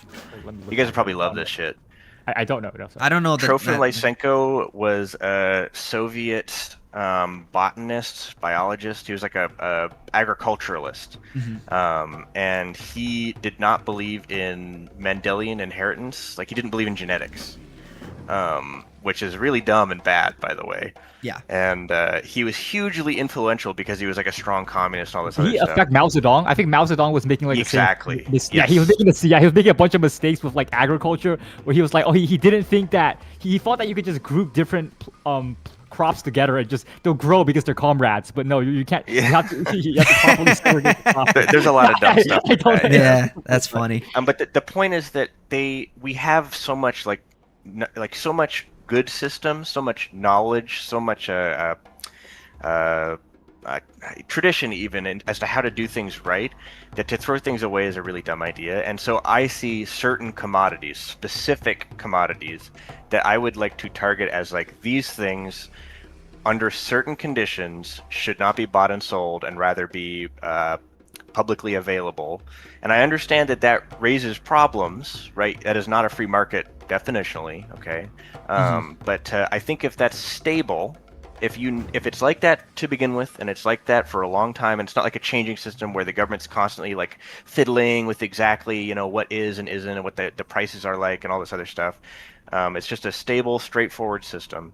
Then the market can move around that, right? The market go ahead. Yeah, this is like almost like a minarchist argument, but it's like a small. Here's the problem: without prices, it's impossible, literally impossible, to know or figure out the exact quantity of goods and services that people want at what price and at what quantity.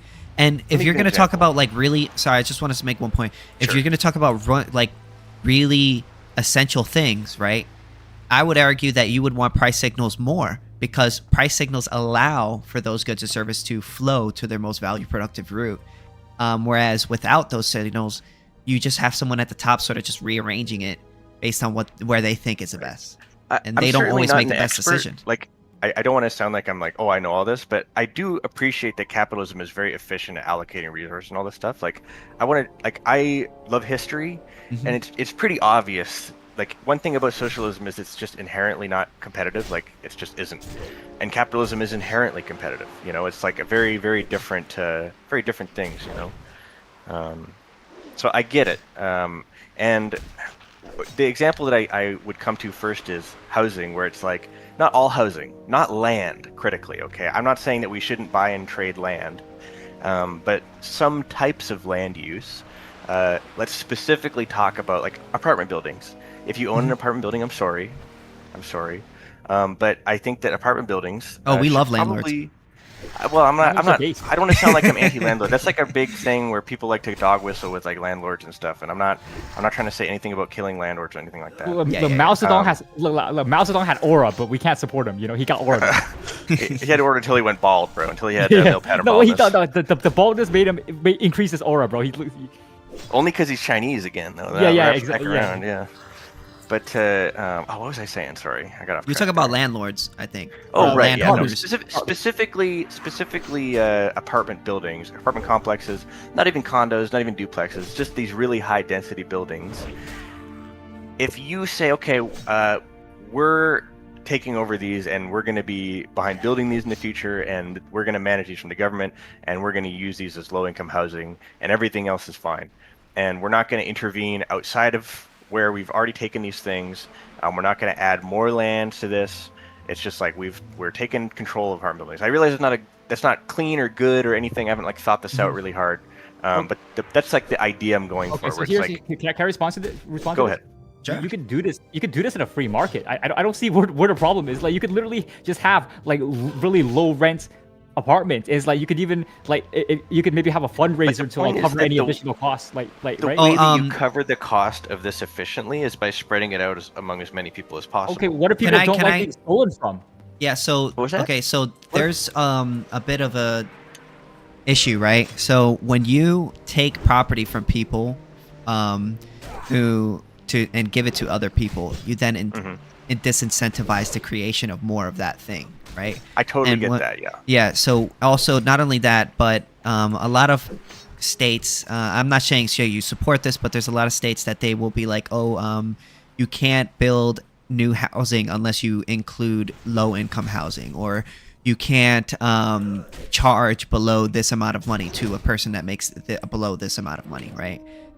When you do stuff like that, you add a cost to running these businesses, and when you add a cost, you then disincentivize the creation of more of those goods and services, and that's detrimental to people who will desperately need those goods and services. So if you're a poor person, that's why, like, for instance, like if you look at luxury housing, you ever wonder like, why is there so much luxury housing but there's barely any low income housing, more right? profitable to build. Well, yeah, but there's a reason why that is because they don't force luxury housing builders to carve out special exemptions for people who are poor. They don't have rent control laws on those Canada, luxury housing.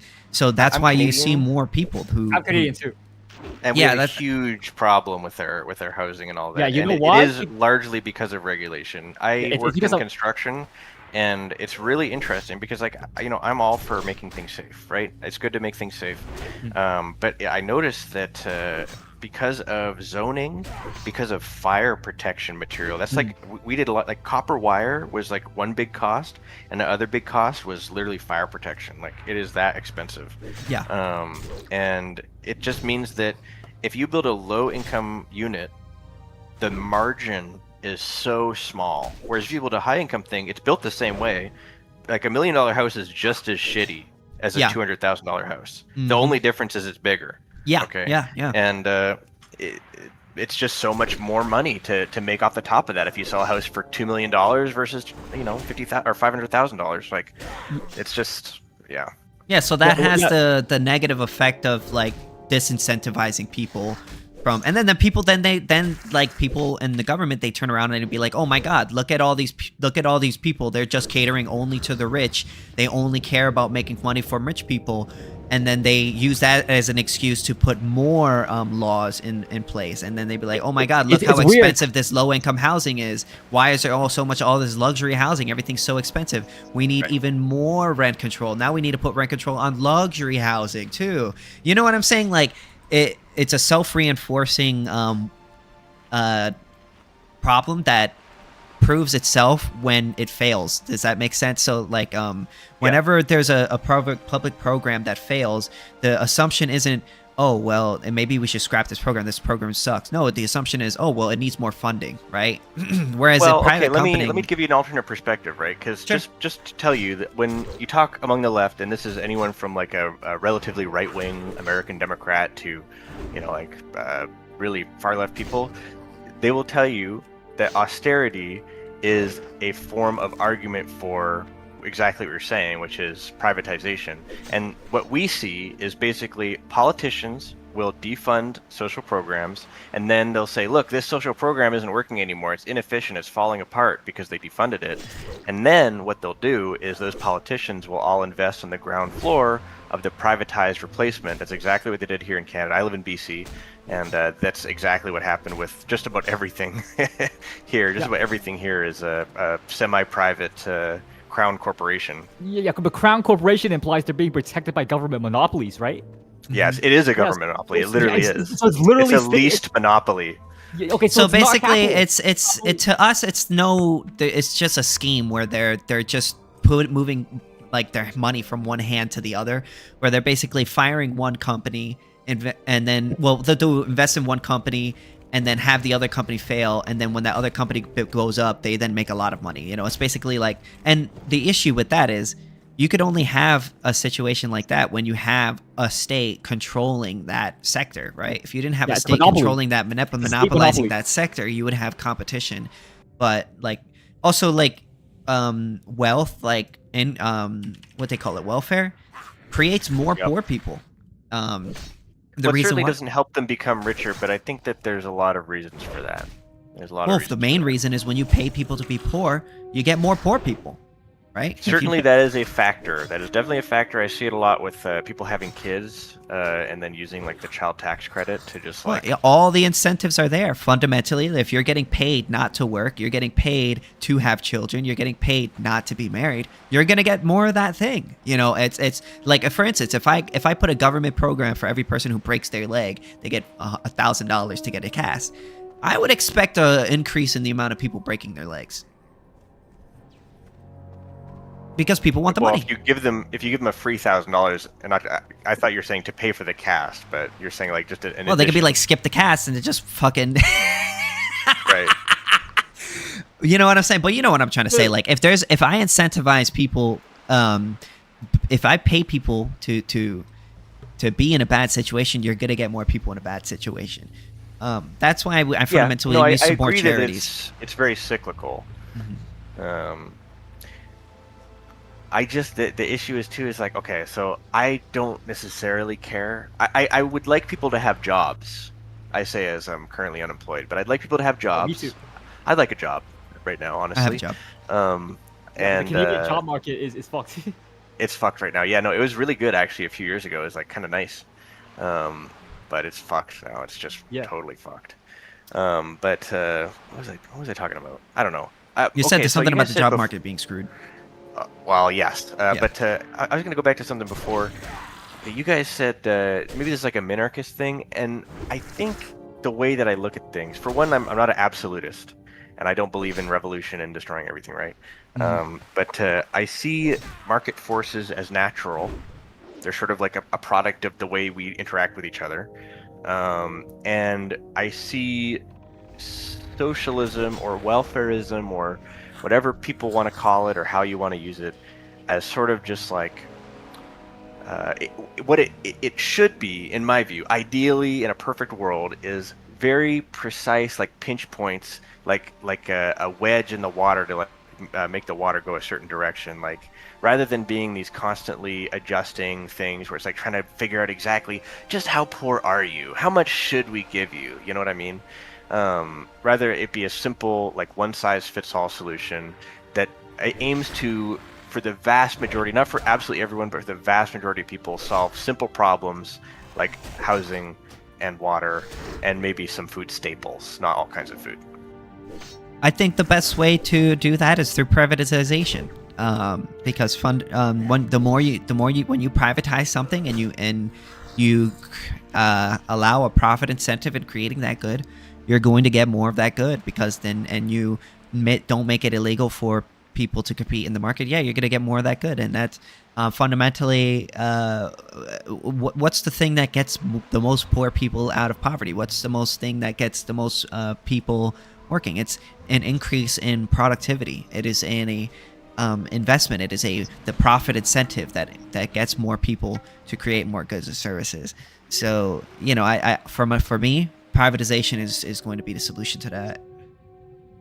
Yeah, because in a free market, supply is going to meet demand. If you want to restrict the free market with arbitrary laws, what do you think is going to happen? There's going to either be a shortage or a surplus. Yeah, And every regulation you put on a business is a cost that has to be paid by that business owner, that has to be made up by that business owner. And they do that by either raising prices or firing people or eating the cost, you know. But that's just how it works. When any regulation you put on a market, you're automatically lowering the amount of competition that would otherwise be if it wasn't there. I do. One thing I would say is that I sort of intuitively understand this because Marx is a pretty good. One thing is I like economics to a certain extent. I guess a soft science. You know, like you can't do experiments really in economics, so No. I don't take it. I take it all with a grain of salt, you know.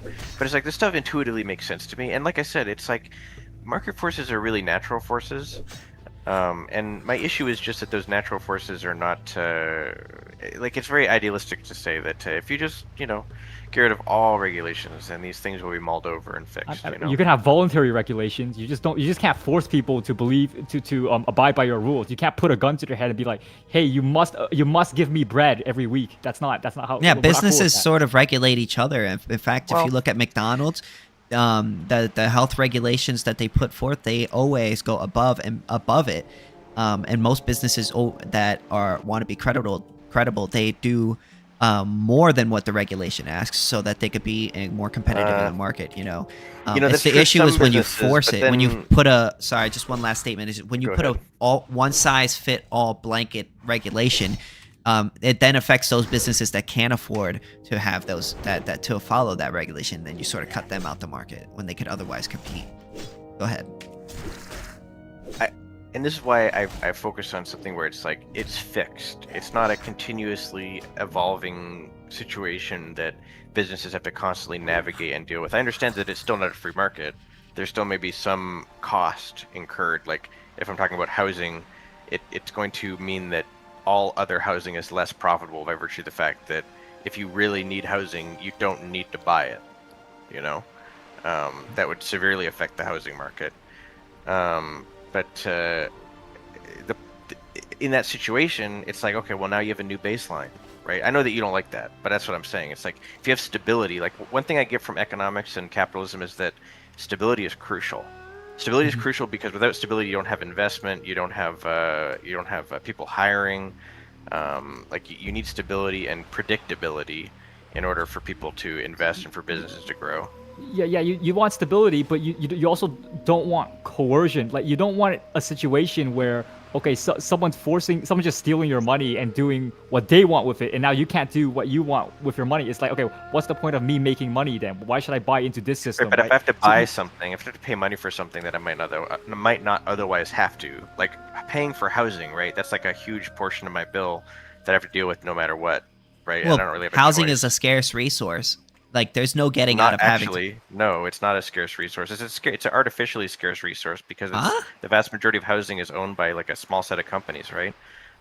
Well, I mean, if you want more people to have more housing, what you could do is you could get rid of the zoning laws, the zoning regulations.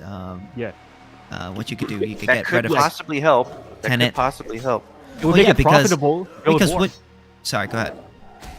Yeah, no, that was all I was gonna say. If it makes it profitable, if you get rid of laws that make it illegal to construct housing, guess what? It's gonna be more profitable to build houses. Yeah. And guess what? These companies are greedy, right? These greedy companies, which greed is based, they're gonna make profit. They're gonna build houses and make profit, and everyone's happy. Zoning laws, housing regulations don't build new houses. They make the construction of new housing illegal. When you do that, you get less housing. Laws, I sort of have mixed feelings about them because I don't actually really like zoning laws, but I also think like there's some countries that do it a little better where they have more mixed zoning, but I understand that's not what you guys want. When you make it expensive to build housing, you create a situation where the only people who are able to build housing are really rich people, and then what you see is a concentration of wealth of those into the hands of those people. If you don't want that, the best thing you could do is allow for more building, allow for building people to build higher. You know what I'm saying? Wider and in more places without having to ask the permission of a whole bunch of people around them. So long as you aren't initiating an aggression against another person, you should be able to build however you want on your property. Yeah, I mean, how could there be a housing shortage if you just make it? Think about it, are there shortages on potato chips? There's no shortages on potato chips because there aren't 10,000 different rules on when you can make a potato chip, how can you make a potato chip, blah blah blah. There kind of are, but there's at least some. But anyway, Hemlock. Well, it's not as much. In Canada, I don't know where you live in Canada. If you have homeless people in your, okay, I'm sure you have some homeless people there. There are more houses sitting empty or being used for Airbnbs in Canada than there are homeless people in Canada, right? Mm-hmm. And I understand that maybe that's like working as intended, but it just seems like such a easy fix. Like Airbnbs, what's like we don't need that. What's the fix? What's the fix? Yeah, what's the fix? What the fix is basically seize apartment complexes and make them public housing. Yeah, so the problem with that is you gotta ask yourself, why is it that these people are abandoning their houses? You ever think that the reason why abandoning their houses? What do you mean abandoning? Either abandoning their houses, right? There's houses that are empty in which people own that they don't sell. Because houses are more profitable. Listen, houses are more profitable as an investment if no one lives in them. That's why. Not necessarily, because people pay rent. That is absolutely true. No, not necessarily, because people pay rent. What makes it more expensive to rent out a house and more profitable to keep it empty is zoning laws and housing regulation and rent control. I don't think that the companies that own all these houses want to deal with renters. I think it's as simple as that. Well, they want to make money, right? Yeah, but it's not going to work. They look at the calculation. Listen, they look at the calculation and they say basically, okay, we could make money off renters, but we could also lose money on evictions and damage to the houses, and other legal fees and maintenance and everything. And so they just get rid of all those legal fees. Yeah. Get rid of all these tenant rights. I think you're missing what I was trying to say. I don't know. No, what I'm saying is, like, you got to understand, there's a reason, like, business owners who own houses don't want their houses to be empty. They want people to live in it because they make money off of charging rent. But that's not, the thing is, the reality on the ground is not demonstrating that, right? It's demonstrating. But the reality on the ground, China rich? Hold on. The reality on the ground, right, is that we have a lot of regulation that makes it really, really expensive, more costly to rent out the house than it is to just keep it empty. So people just do so. If we didn't have the regulation, if we didn't have all these housing costs, all these property taxes, all these zoning laws, right? I guess it would be cheaper to rent it than to keep it another area where vacant. We're separated, like where you guys are ideological and I'm a little less ideological, is I'm looking for something we can do now to fix the problem now. Oh, abolish. What we could do is abolish zoning laws, abolish no, I mean control. like realistically, like within the realm of politics, not within. I mean, I can't give you that answer. All I could tell you, right, is what will solve the issue. I can't tell you how we can do it. But that's what I'm saying. That's like a difference between our ideologies. But we can take steps towards Ancap, right? That's what we want. Yeah. The thing is that taking steps towards Ancap, and this is why I find it impossible to agree with in a practical setting, like in a political setting where I would never vote for this, is because steps towards Ancapism isn't really making things better usually. Some of the things you guys have suggested are good ideas, but a lot of times what I see libertarians advocating for and ANCAPs advocating for are things that really just empower the largest companies that already own everything and already have like near monopolies. Yeah, that's if. But that's if you're selective. If you're like cherry picking certain policies to only benefit the big guy, right? We're not doing that. We're saying. But here's the thing. I feel like the policies that we've been talking about abolishing, right? I feel like those help the little guy. Make sense. I feel like those things help the little guys more than it would help little. But again, companies consider practical politics. Consider the fact that if you're American, you're dealing with the House and the Senate, right?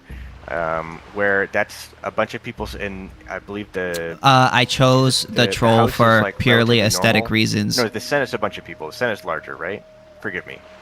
Say I that don't again? know, to be honest. Do you guys know? Are KingSithis, are you American? Yeah. Oh, okay. I'm not 100% sure how your government system works exactly, but the point is that you have as I say, a big tent of different kinds of politicians, and they're all funded, unfortunately or fortunately, by a lot of these different companies, these large companies. And so the things that these politicians are going to allow to pass are going to be things that these companies are going to be okay with. These large companies are okay with. It's going to benefit them. Yeah, and things that would maybe be more fair, more better ideas that I would hear from you guys would not pass by virtue of the fact that these companies would see that as a issue, like a problem, a threat. Well, yeah, right? corporations want regulations because Yeah, it exactly, allows. I agree. Yeah, corporations want regulations because it makes it so that their competition is. See, when you're in a free market, that makes it more expensive to enter a market makes it like easier for a company that's already in there to keep out new business. Yeah, Yes. and yeah, that's why we're so adamantly against the state, because we feel like we don't like this concentration of power between small businesses. We recognize what's the businesses? cause of this thing, and we have a solution that we believe will actually stop it, because we believe the only way in which you can actually stop it is for the allowing of competition to sort of flood the market and allow. And you'll see under anarcho-capitalism, you wouldn't expect businesses to grow very large at all, and the reason why that is because there's always going to be another business that could compete with them, right? Whereas, like, you know what Ancap reminds me of, though? It sounds so much like an HOA. Do you know what I'm saying? Like, it sounds like everything's an similar. HOA. Like, I mean, there's very HOAs similar. layered on top of each other. I don't know what that is. Sorry, I don't. A homeowners association. Yeah, I don't know. I've never been in one. I don't know. Okay, so Yeah, it's basically, hell. a homeowners evil. association is like a group of people who, like, I own a group of houses. I own a large amount of houses or land, and then I'll only sell to you if you follow these specific rules, and you can only buy the house if you follow these specific rules. If we it's- will if it's provide their you. property, You yeah, got to it's their pay us property a or certain something, yeah. amount of money, and then we use that money issue is to that, maintain again, the the way- land and stuff like that. And they have it like cul-de-sacs and The way suburbs that and stuff. cool. the way that HOAs actually work is they tend to be semi-democratic, and they tend to be run by average people, and they tend to be basically encroaching on people's like freedoms. And so it doesn't really matter, like in the grand scheme of things, you say, oh, well, originally they owned this land and they signed something. It's like, I own the land now. Just because I signed something does not mean I should have to follow some kind of rules. And generally speaking, if you get a lawyer, you can get out of an HOA just like that, right? If you're willing to pay a lawyer to go through that process, because an HOA is not like it's an evil fucking thing. And, Well, I don't. We believe everything should be voluntary, fundamentally. You know. Yeah, Yeah. If you don't want to be a part of an HOA, you shouldn't be forced to. Now, like, Yeah. if you signed an agreement But with, if everyone who owns property agrees that HOAs are going to basically maintain their property, make it a good thing, then I might not be able to find a place that's not an HOA. That's like literally what it's I like don't now. think so. I don't think Yeah, so, yeah, I mean, because that's you just how could. it There's. I'm sure there will be people in Ancapistan But that'll be very you say that's just how independent. it is. If it was up to me, if I was the king of the world, I would make HOAs illegal. I would make basically signing a contract about how to treat your house after you already own it, after you own the land. I would make that illegal. That is Well, I mean, it fucked up. depends on the contract. It depends on how you. No, it make the doesn't contract. depend on the contract. If I own the land, I can do what I want on it. Well, if you could, We agree with that, I yes. could think of a contract in which you could think of that would be perfectly legitimate under anarcho-capitalism. So Maybe, for instance, maybe. For instance, like if I want to join an HOA, they say, "Hey, we will sell you this land on the condition that you pay us this amount of money each month, and if you refuse to pay us this amount of money each month, the value the title of the house will then transfer back to us, and then we give you a refund for your house, something like that." I don't Isn't think that there's basically anything like a wrong with that. mortgage. No, because what he's saying, that's totally wrong. Because what he's saying is basically like you can basically own your home, but then if the guy who owned it before you doesn't like what you're doing with it based on the deal you signed, can just revoke Yeah, but it's your a deal ownership you. of the house. Yeah, but it's a deal Yeah, you I'm signed. If confused. you don't, I don't see what the problem is. yeah, But this is the if thing- you this is the issue sign with the HOAs, agreement, the way you don't HOAs have. actually work in reality is that people are coerced into signing them. They don't realize what they're signing, or they have no choice because it's the only gig in town. Yeah, but we don't support people coercing people to sign agreements like that. But that's just reality. You guys said that's just how it is, and this is just how it is, and that's why you need to Sure, pass okay, a but lot of how Well, is I the mean, state gonna make it hold better? on. That law would be the non-aggression principle. If somebody forces you to sign an HOA, then that's that would be an aggression. Right, but no one's forcing you to buy that house. That's what I'm saying. It's like you can use this kind of like logic to still have an authoritarian sort of system, still an authoritarian world. I mean, Is it nobody's forcing you authoritarian? to sign a contract. Last I checked, I don't know. Yeah, Right, but yeah. if I want to buy a house, most likely I will be forced to sign an HOA contract, and I will have to pay 40 grand to a lawyer to get out of it. Well, you know, Yeah, I mean, you could just not buy the house. But that's what I'm saying. That's like a false Wait, are you dichotomy, owed a 'cause it's not house? like that. Well, that's part of my belief is that I do think that people are owed domicile. But then how are you going to get that house? You would, like, you can't just, the government doesn't just have a Star Trek replicator in which you could just press a button and give you a house. No, they have a thing called eminent domain, and there's That's apartment theft. complexes, like I said. Well, That's I theft. realize that you guys think that, and I definitely think that eminent domain is not a nice, good, happy tool. It's very, it's like suspending habeas corpus, right? It's theft. Yeah. I understand. You guys think tax is theft also. We disagree on this, just to be clear. Wait, well, how is it not and- theft? You know what? I understand the argument for like why it's theft, and I get that it's like point A, point B, point C. So I'm not going to be like, well, it's definitely not theft because blah blah blah blah blah. I don't have an argument like that. But I just think that in life, it's like there's things in life that are a given, and it's like death and taxes, right? And I think that, how many times have you heard this? Yeah, I know. I feel like I hear this all the time. Yeah, okay. But the point I'm trying to make is that if you're not paying taxes to something, you're paying something else, right? There's always going to be some kind of tax in life. You're always going to be paying a bribe, a tax, a dowage, something.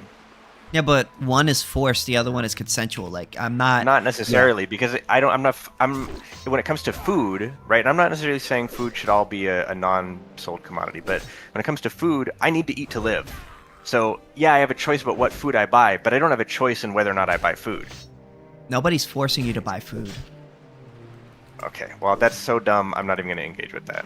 Well, I mean, if you think that's dumb, you would have to explain to me who's forcing you to buy food. What my nature as a living being is forcing me to No, buy I mean, food. like, If what person is responsible for the fact that you need to eat food?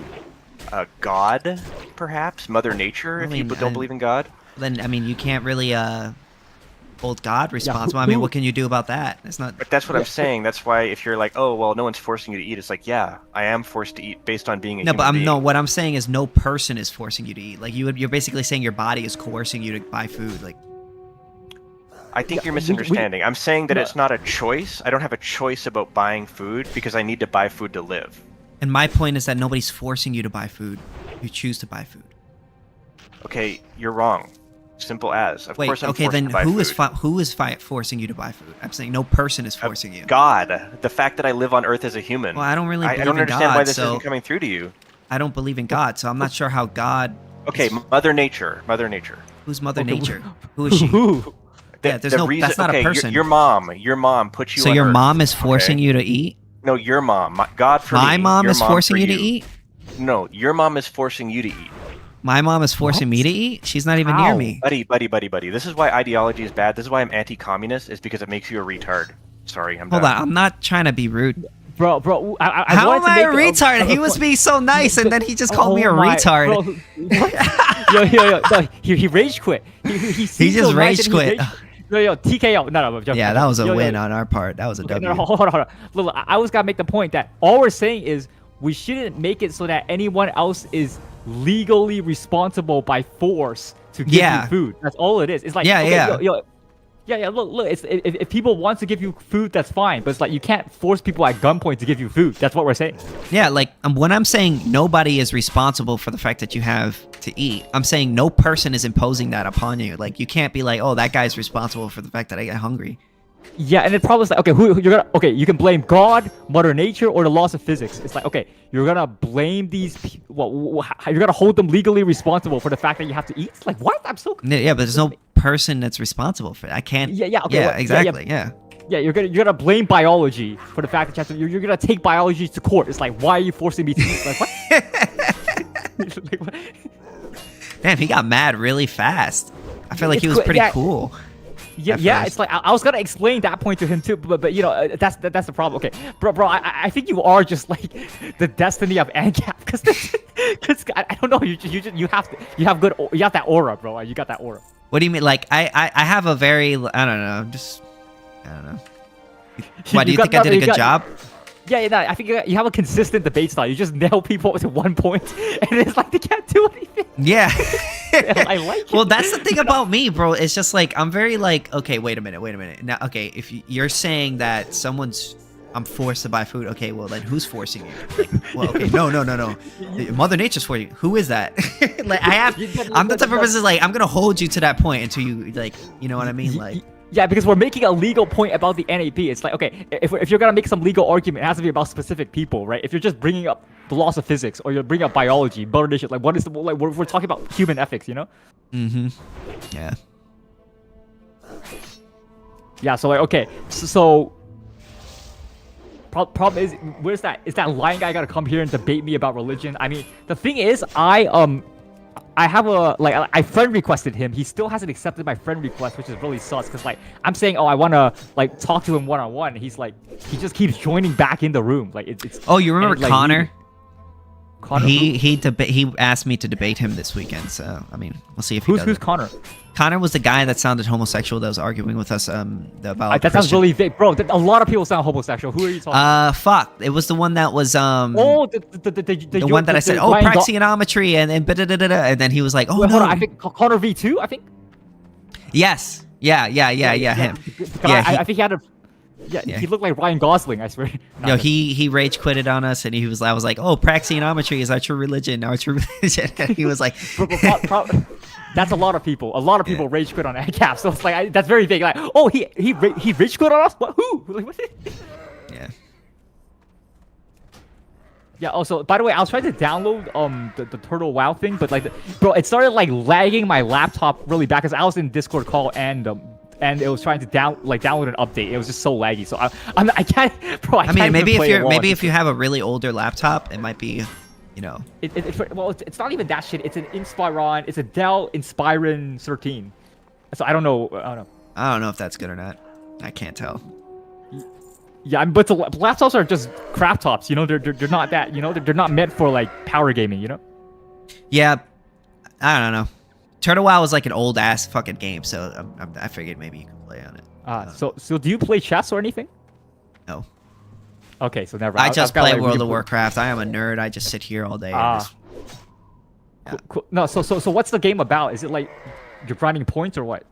So basically, there's question marks on the map, and you go to those question marks and you do whatever they tell you to do, and then when you finish the quest, you go back to them and give you XP or weapons and stuff, and then you level up, and you just keep doing that over and over and over again until you level all the way to max level, and then at max level you can raid and stuff like that. You could also do dungeons with people. You could group up with like 4 other people, and run a dungeon and take on big foes. It looks kind of like Minecraft, but that's my only reference point.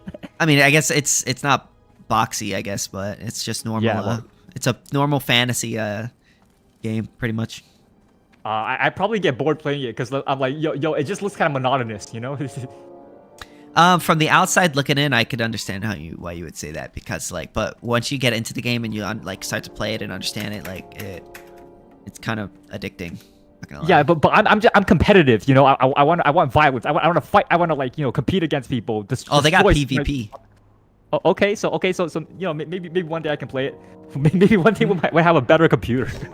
Yeah, bro, they got PvP. They got all that good shit, so you can fight other people. You can just in Turtle WoW, you could just level up from fighting people. It's pretty base. Cool.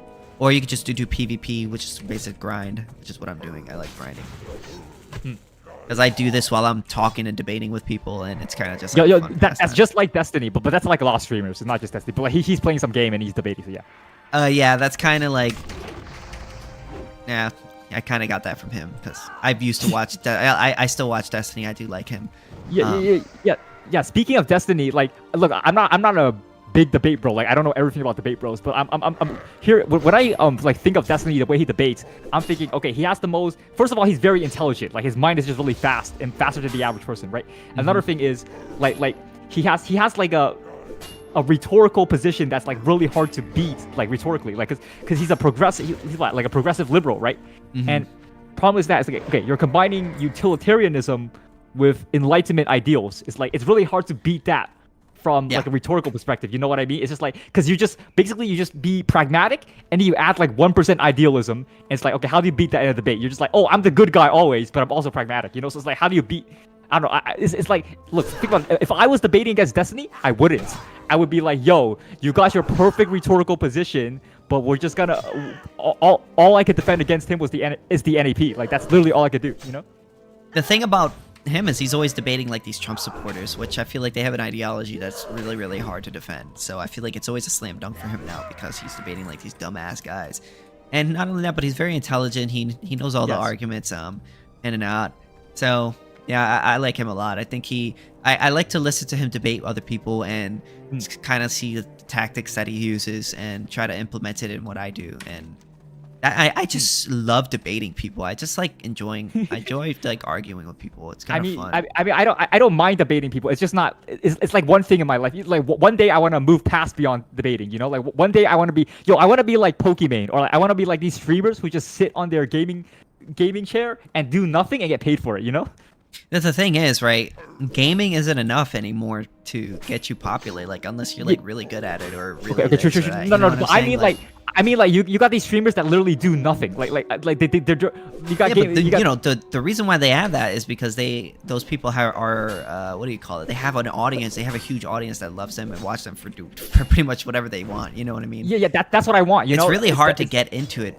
You know. Yeah, exactly. It's getting over that hurdle and really getting those people in to watch you and stick with you. It's not easy, you know. Yeah, and it's like, okay, I wanna move past the Ancap niche and become big, you know. I'm a 100% Ancap, like that's my ideological blood, you know. But I wanna move past Ancap content one day and like be a gamer and stuff, you know. Yeah, I wanna be like Neon, go around hanging out with all these celebrities and you know. That would be cool, you know. Like literally, one day, man, we're gonna be that famous one day. I hope so, bro. We gotta debate and do all of these stuff to just try to get. We gotta do like stuff to try to get our names out there and get big that way. And then once we get big and we have like this big audience, then we could kind of be like Fabian Liberty, where he kind of sits back and he plays video games and chills and you know hangs out. Yeah, and, but I doubt Fabian Liberty's rich off streaming, you know. No, I don't know. But you know what I'm trying to say, like you gotta build the audience. Yeah. Yeah.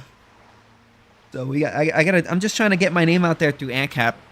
Same thing with me, yeah. Because I feel like Ancap is like such a niche thing that I want to separate myself from other content creators. You know, you gotta have something different from other content creators to separate yourself out from other content creators. So like I don't want to be another gamer guy because like there's already 1,000 other gamer guys, but there's barely any Ancaps, right? And like think about it, if you know there's 10 gamers, only one of those Ancap, of course you're gonna watch the Ancap one, you know? Yeah, you're gonna wanna. So, yeah. Yeah, no, one day, you know, we're gonna be famous, you know, and if I get 10 million subscribers, I'm never gonna forget you, you know, like if I'm the next PewDiePie, I'm gonna be donating to your stream, you know. Oh, brother, don't worry, man. We're gonna make it there together. Oh yeah, for sure. We're gonna make it there together, bro. We're gonna build each other up. And I'm not gonna lie, I really enjoyed debating with you. That's why I kind of like messaged you and was like, "Yo, do you want to debate with me?" Because I kind of had fun. No, because we go along well together. Because if I was debating by myself, I would do some crazy shit. Like I don't know. My debate style isn't like it's not systematic like you. I jump around and shit. So it's just. I feel like I keep you on track, and I feel like you add a lot of points that I don't think about. Like you put in points that I don't think of, and then I just try to expand on what you should say or you. Yeah, that's good because I don't have like some people are like have encyclopedic minds where they know a lot of empirical facts. I don't have that kind of mind. I just know I can think like hypotheticals and that's about it. yeah, 100%. But hey, bro, like I've only been in Ancap for like a year or so you know I'm still learning. I think okay, so I've probably been in Ancap for longer than you, but like I took a year off, not really paying attention to anything. So yeah. But just know that I've been just hardcore, just reading and learning as much as I can over these last like year. So it's just been I've read many books on it. So You're earning your title of being the Ancap Destiny. That's cool. That's cool. That's I cool. want to be the Ancap Destiny. Yeah, I would love that. That would be based, or the Ancap Zulu. No, I'm just kidding. No, Zulu, he's his own thing. You know what I mean? Yeah, he's his own individual. Like, there's no way you can just fake being a robot like him. That's just who he's he is. unique. Like, he's just such a unique person. Like, the way he talks, the way he debates, the way his arguments are. But he's just so consistent, and he has a really good worldview, and his course is really good, and he makes really great videos. He's the one that introduced me to anarcho-capitalism. I actually met him in real life. Ah. I took a pic. I met him with him in real life. We hung out. We went to YaoCon together. Me, him, and a whole bunch of other content creators. We all went and we hung out, met in real life. What is YaoCon? YaoCon was Young Americans for Liberty convention. Okay. I didn't really go for the event. I mostly went there just to meet the other YouTuber. I also met Call Me Ezekiel too, another YouTuber. I met a couple YouTubers. Prax Ben. Prax Ben's base, yeah. Yeah, I met him, and I took a picture with him. Yeah, it was really cool. I met a bunch of people. Yeah. I used to be in Zulu server. Like that. That's where I learned a lot of my a lot of my experience with the Ancap community is from Zulu server back in the day. I didn't know anything about anarcho-capitalism. I've been a libertarian for years, but I didn't know anything about it. Well, I was aware of it, but I didn't understand it. I just felt like it was like an ideology that nobody actually believed in, right? So what was the tipping point for you? Like what made you Ancap? It was just seeing his videos, and when I saw his videos, it gave me a perspective on anarcho-capitalism that I never heard before, because I never heard the anarcho-capitalist perspective. Like, it was very new to me. So when I first started hearing it, it's so like concise and logical. It's so like clean, you know. It's like there's no wasted words or anything. It's just it's like, consistent with the non-aggression principle. Like, if it's consistent. Yeah, it's consistent and it's elegant. You know, it makes it. It's like having it's like not minimalistic, but I don't know. It's like fresh air, you know. It cuts straight to the bone. And the thing about me, it wasn't hard to convince me because I already believed in the non-aggression principle. The thing was, I just wasn't applying it consistently. It was when his videos were sort of like complying to the non-aggression principle and property rights and all of this stuff consistently that I realized, I was like, you know what, this actually makes sense. And there are actual people who actually, I didn't realize there was people that actually were anarcho-capitalists. Like, I thought it was just sort of like a, joke ideology. You know what I'm saying? Like anarcho femboyism. You know what I'm saying? Like, it was just a joke idea. Like, so, when I heard all those videos, and then he like point me in the direction of Hoppa and Rothbard and all the other guys. So once I realized I was agreeing with it, I just did more research, and as I did more research, I agreed with it more. Like, for a while, it was like I was kind of arguing with myself for a while. Like, it wasn't just like a snap of the finger thing. Like, I did a lot of research, and you realize there's no like everything is consistent. There's no problem. Like, it's perfect. The economics is perfect. The ethics is perfect, and you can have any moral system within Ancap. It's cool. Like yeah. I feel like what appealed to me was just the consistency of it. You know what I'm saying? Like, you're just applying the non-aggression principle consistently. And, I already agreed with the non-aggression principle. Yeah, and that's why everyone else rage quits against us, because we like the consistency. I don't know what they're on. They're just... Yeah, it's just not consistent. Yeah, but okay, so this is a good segue, because, like, the thing that got me into, like, realizing, I don't know, and the NAP was like this morally perfect thing was argumentation ethics, actually. And like the way Hoppa argued it, the way Zulu argued it, I thought, oh, there's no way to refute this. Now I've sort of, as I got into more arguments and matured a bit, I realized, okay, you don't really need argumentation ethics to like the NAP. Because now I don't really care about argumentation ethics, because I think it's a tautology. But like for me, it's like, okay, for the ideal society, you want voluntary exchange because you want division of labor. Because with division of labor, now everyone specializes in their skills that provide value. It's like if everyone specializes in their own thing, we can like leverage asymmetric like skills, and we're also more dependent on each other as a society. Because like if I'm good at one thing, if I'm only spending my life mastering one thing, I'm bad at everything else. So I have to depend on other people to like provide me goods, right? So like that's actually civilizing. That's good for society, right? So but to have that kind of system, you need a voluntary exchange. So you need private property, which means you need the NAP, right? That's how I justify the NAP. Now, okay. So to think of argumentation ethics is like hold on, let me ask you this. So what is your stance on argumentation ethic?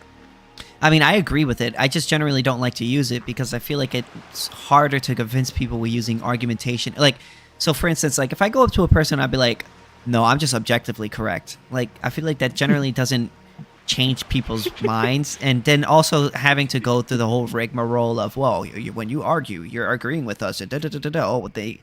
Like, I feel like it's just too much to explain, too much for a layman to understand. So, Yeah, I agree with that, I but- generally just trying to defend that non-aggression principle and use consequentialist arguments because I feel like consequentialist arguments generally are the ones that convince the most people. and they're in our favor because like our economics is better. Like, so yeah. So yeah, But- I okay, mean, so- I agree with the not like it makes sense to me. When people when I watch the videos explaining argumentation ethics, like it makes sense to me. Like, oh well, you're accepting the other person's self-ownership, blah blah blah blah. But like, if somebody were to ask, like, oh, do you believe in objective morality? Are you going to use objective morality or argumentations to argue your claim? I'm going to be like, nah, because fundamentally, we are all, unless you're going to make this moral high ground of like Christian meta ethics, which is like, God is the one who gives me what I believe, so therefore I'm objective.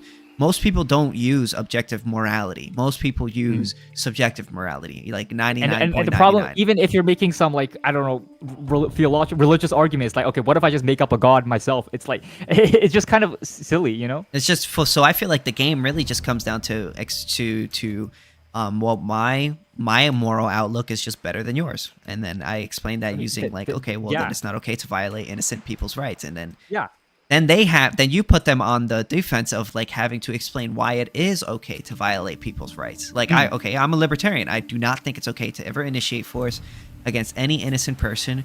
So therefore, if you are against anarcho-capitalism, you have to explain to me why it is okay to initiate force against an innocent person. Yeah, and another thing is people might morally disagree with us as people, but like, okay, we can have any moral belief system enacted out within Ancap. You don't have to force people. Like, if you have a good moral ideology, why do you need to force people by the gun to follow it, right? Like, you just convince people, be like, yo, let's do this cool thing like Christianity, or let's have worker co-ops. Like, you can have that under Ancap, there's no problem.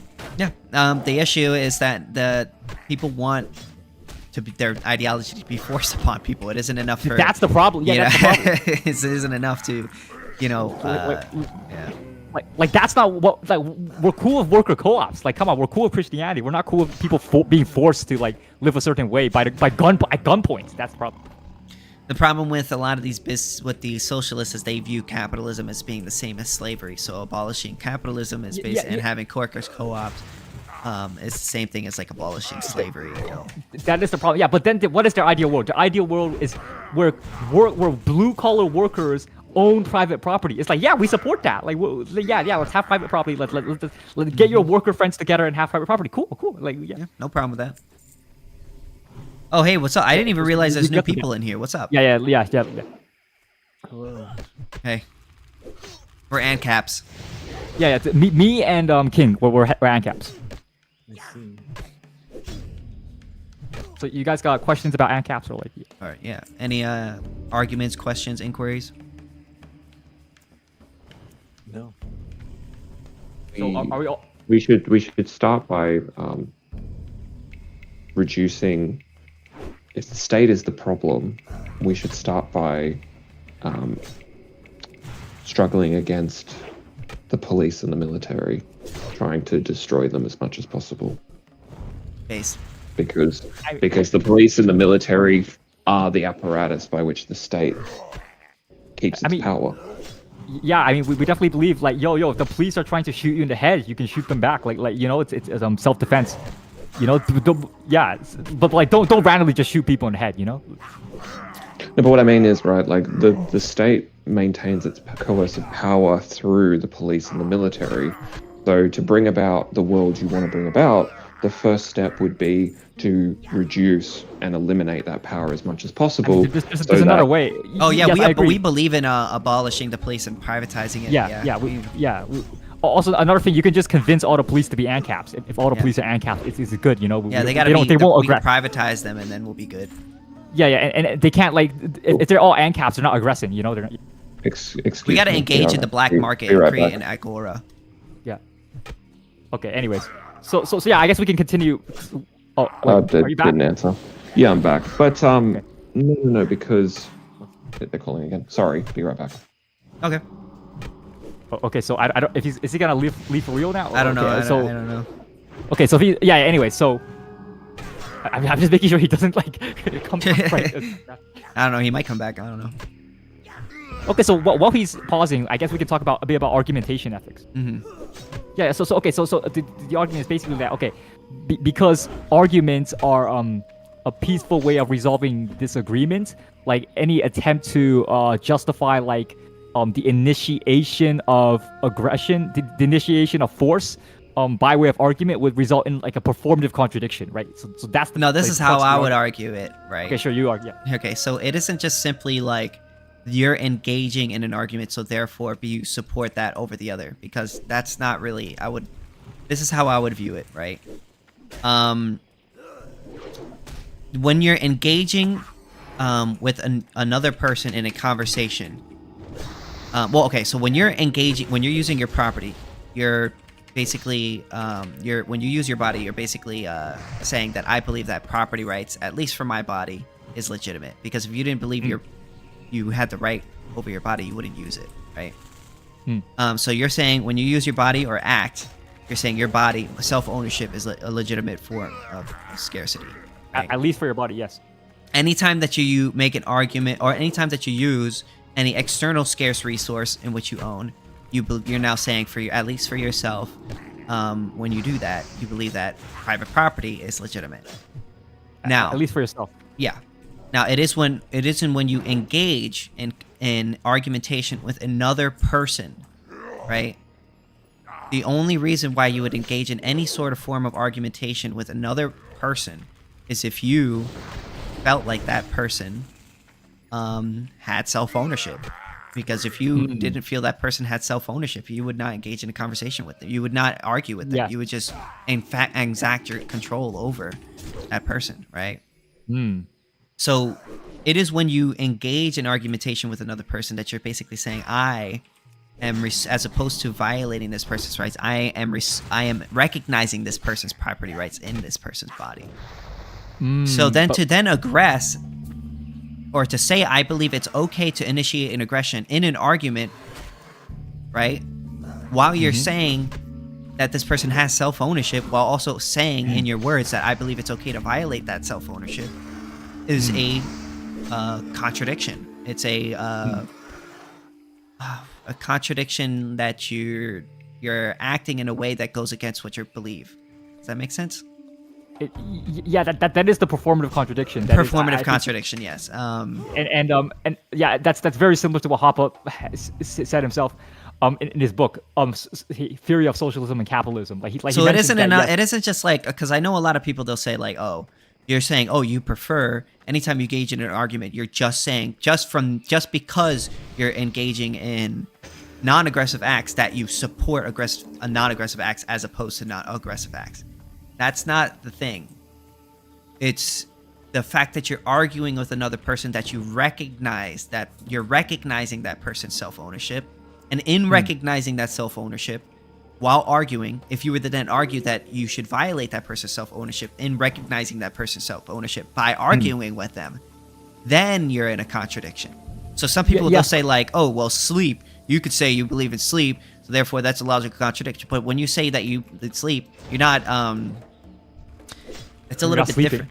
Yeah. One, you're not sleeping at that moment, and two, you're not engaging in, when you talk or engage in an argumentation, your argumentation isn't saying that you don't believe that you should sometimes sleep.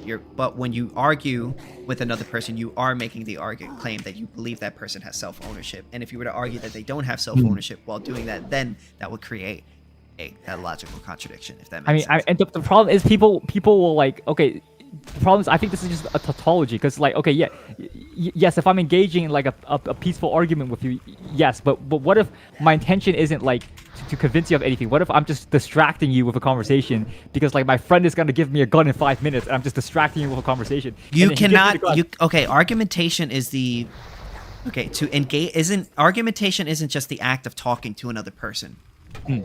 Argumentation, right, is the when two people, two self-owners, come together to try to come to the truth of a matter, and in order to engage in that sort of argumentation, right, you have to have some sort of respect for that other person's bodily autonomy. Because if you don't believe in that person's bodily autonomy, why would you even go through the effort of having that argument in the first place? But what if you're just deceiving him? What if you're pretending to be a good faith arguer with him, but it's like you're pretending to be a good person? You would be in a but it's performative contradiction. You can't pretend. You can't pretend to be in an argument. You're either arguing or you're not, right? I guess that I guess that's a good point. Like sure. So okay. So if I'm deceiving you, I'm not actually arguing. I'm just like I'm trying to manipulate you right now to like waste your time, and then my friend's gonna give me a gun in 5 minutes and I'm gonna shoot you like that. There is no deceiving. Well, I mean, you can't deceive a person. You can lie to a person. But if you're arguing with a person, if you're trying to get to the truth of a matter with another person, that action is a recognition of that other person's bodily autonomy. So okay, so yeah, this is a problem because this is just like I agree with you. Like I support peaceful argumentation. So it's like everything follows from there for me. But it's like other people will be like, okay, so I'm gonna peacefully argue with you for 5 minutes. In the next 5 minutes, I'm gonna shoot you. Like they don't care. They don't. It's like okay. I understand that, but the argument then you would be contradict. Like okay, if you were to shoot somebody, it isn't the act of aggression that's contradictory. It is the justification of the act that is contradictory. Does that make sense? So yeah, I could go up to you and I could punch you in the face after we have a conversation. But if I were to try to justify punching you in the face while in argumentation, I would be contradicting myself. Yeah. And would you say, okay, is it the same like after you punch someone? So like, let's say after I shoot someone in the head, I try to justify it, be like, yo, I should shoot people in the head. But problem is, I'm doing this in a peaceful argument. You're with like a judge. Okay, so would that be if the person for one, the person has to be alive, so you can't argue with a dead body. No. Right? Let's say I'm arguing with a judge after the fact. It's like okay, if you're arguing with a judge after you punch somebody, right? You're recognizing that judge's self-ownership. So if that in that conversation you say, Judge, I believe it's okay to punch you, while recognizing that person's self-ownership by having an argument with them, and you would be contradicting yourself. But what about the person I punched like before? Like I'm talking to the judge now, but I punched the person before. Is a punch a justification or is that an action? It's not. You're okay. You're So right, what I'm not talking about punching people. What I'm talking about is justifying that punch. That's the contradiction, the justification for that act while in the middle of argumentation. If you tried to justify an aggression while in the middle of argumentation, that's the contradiction. It isn't simply punching somebody. I know that, but it's like okay, so I aggress against a guy, I punch him, and then I go to the judge like, yo, punching people is cool, right? Is there a performative contradiction there? Because yes, because you're arguing with that person. You're basically saying with the judge. Yeah, because if you're saying that it's okay to punch people while in an argumentation, you would be contradicting yourself because you can't justify it while engaging in an argumentation because the whole implication of argumentation is that you are recognizing that person's self-ownership. But I think I guess the problem is like, okay, is there like a temporal aspect where like, okay, after I punch a guy in the face and then I argue with the judge, I just say, oh, it's okay to punch Bob for no reason. I say that's the judge. It isn't the punch. That's that again. I feel like I'm kind of repeating myself. Oh, sorry. You must listen very closely. Okay, sorry. So it isn't the punch that is the contradiction. It would be in the argumentation. If you're in an argument with another person and then you try to justify punching a person, you would be contradicting yourself. Okay, I see, but because the implication of argumentation is that you are respecting or recognizing that person's property right. So if you're respecting a person's property right and then saying that you think it's okay to aggress, you're making a performative contradiction. That is the contradiction. It isn't. I think this is where we disagree because yes, I think I would agree. No, I would agree with you that yes, with that specific judge that I'm debating with, yes, I must. It is the justification that is the contradiction, not the punch. Yes, I agree with that. Yes. Okay, so then we're in agreement. Okay, cool. No. I just want to like I'm just confused about something because it's like, okay, if I'm arguing with the judge, then I'll be like, yes, I do support the judge's bodily ownership. But what if I support the judge's bodily ownership but not Bob's? It's like, okay, so are you arguing engaging? Okay, listen. Are you engaging in argumentation with Bob? No, I'm only with the judge. Okay, so then when you're not engaging in argumentation, you're not making a claim. But if you were to argue to violate that person's rights while in the middle of an argumentation with another person, you are then contradicting yourself. Okay, it's the I see. So it's like- justification. okay, It is the justification that's the contradiction. Does that make sense? Yeah, but is it so? It's justification for punching the specific person that you're speaking to? Is it that? Yes. Okay, So- but then the problem is like you. Okay, that's fine. But how do you go from that to like not punching other people that you're not speaking to? I guess like Yeah. I guess, Yeah, so now that would be different. That's a different question. okay, that's cool. So we agree now. Yeah, we agree on that. Yeah. So how do you get to the other person? Well, anytime let's say if you got into an argumentation with that other person, then that would be contradictory. So what makes it okay? So here's the issue, right? Any ethic in which you try to justify that is a contradiction on that justification is a false ethic, right? So. If you were to just automatically inconsistent, yeah, it would be an inconsistent ethic, right?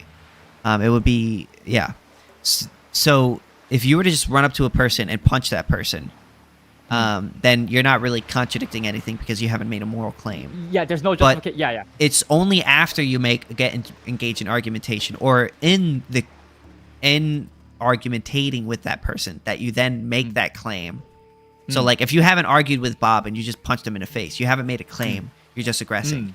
But if you were to argue with Bob and then in that argumentation you were to try to justify violating that person's rights in that argumentation, then you would be contradicting yourself. Does that make sense?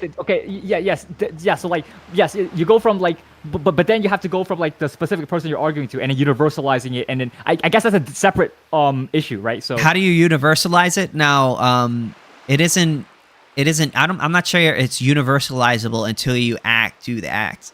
It's not a claim until you do the act, if that makes sense. So if the first thing that I do is argue with you, if I then try to justify it while arguing with you, then I'd be contradicting myself. But if I walk up to you, don't say anything, don't argue with you, and punch you in the face, then but I'm trying to see like, it'd be different. How do you? I don't think you can universalize it with just argumentation ethics, because it's not like you're arguing with every single person on the earth at the same time, right? It's arguing with one specific person with respect to his specific bodily rights, right? So like, I'm just saying yes. You are right about that. Yeah. Okay, so we agree. It's just like we get argumentation ethics. It's cool. It's fine. But like, it's just not enough to universalize the NAP. And like, there's other arguments for this. So yeah. I'll have to think about that. I'm not sure how to get from that to universalization. Okay, so we agree on that. Maybe there's some way, but I don't know. Yeah. I just don't know now. Yeah, that's a question. I have to think about. That's cool. Yeah. I'm back. How you doing? Oh yeah, we're doing good. We were just having a conversation about argumentation ethics. I don't know if you know about that. Not really, but just I wanted to sort of break down where we are and how to get to where we want to go. Are you an Ancap? Agorism. No. What are you? I'm not. I'm more like more leftist inclined, but I want to help. I just want to help people, and if it's through your policy. So are you like? Are you like a leftist anarchist? Yeah. Okay. Yeah. So just I hope you don't believe in the labor theory of value. I don't really know which theory of value is the best one, but what I'm trying to understand is maybe where we are and getting to where we want to go. So that's why I was trying to talk about earlier, which is, basically we would have to have some kind of, to bring about this sort of world, we would need to radically destroy the one that we have to create this new society. I mean, I don't think that's the only way. Like, if we just convince everyone to not hurt innocent, not aggress against innocent people, Like, if everyone just agrees with that, we don't need like some crazy revolution, right? Maybe we could Well, like convince. but We could people- just sort of slowly privatize everything and. Yeah. No, that doesn't work either, because the people. So, do you believe we live under capitalism currently? No. No, it's just We live in a mixed mixed economy. market. Yeah. But do you believe that the parts of capitalism that exist are the best versions of themselves? Oh, I think the No. best parts of our states are I mean, not states, but countries are capitalism, and the worst parts are statism. Yeah. If that But what makes I mean sense. to say is, no. So well, maybe. But what I mean to say is, like, do corporations, massive corporations, do they collude with the state, and do they use the state for their own ends? Oh yeah, And definitely. they're not ANCAPs. Yeah. Okay, yeah, absolutely. So those kinds of people, they have this sort of, they have massive amounts of power, they have massive amounts of influence. So as soon as you privatize the police, or you privatize anything, you privatize things one at a time, they can just buy them up, right? They can just be, well, it's like, well, we have all the power in the previous state. You've privatized this thing, say it's like $1 trillion. Who has $1 trillion? Well, the largest banks in the world have $1 trillion. They can just pool it together and collude with each other, right? So what we would need to do is we can't just let the people that have been using, or the organizations, the institutions that have been using the state coercion to amass amount of resources to then just buy the world over again. Does that make sense? Well, let's say I started an ANCAP security firm, and like the state wanted to buy me out for $1 billion. I don't let them buy it. I just don't sell it to them. Like I have a private security agency, and I got like 100 troops. We're gonna defend ANCAP. Okay. Hell yeah. And the state says we'll print you $10 trillion if you let us buy your private defense agency, and we say no. Yeah, we'll be Because like, the screw you. current, Yeah, no, we say no.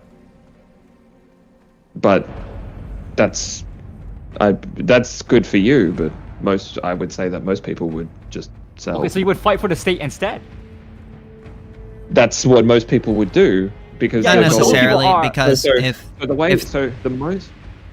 what most people are trying to do is make as much money as possible, right? So if it is to sell to the state, that makes lots of money, right? Or if it's to sell to private corporations, that's to make lots of money. So Yeah, I would disagree. I don't think most people's goals is just to maximize their amount of money. Otherwise, you would never have picnic at the park with your family. That's not a profitable endeavor.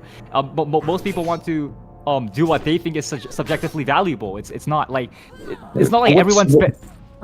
What's the goal of a business? Make Okay, profit. there's more to life. Yeah, but there's more to life than just business. Like not everyone. Okay, but 24/7. Is your private security firm a business?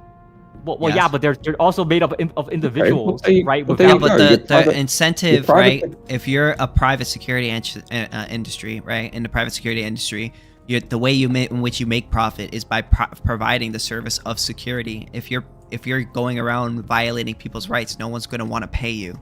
Whereas under the status system, as we have it now, yeah, there's going to be negative externalities No, because you but- have people in which you can forcefully pay into But the we're system. not talking about the system we're not talking about the system, the ANCAP system, if it existed in the future, right? And you make a company and it doesn't violate people's rights. We're talking about how to transform the system that we have now. And what I'm Agorism. saying is that, Yeah, it's could you based- explain that? Oh, agorism is basically with black markets when people.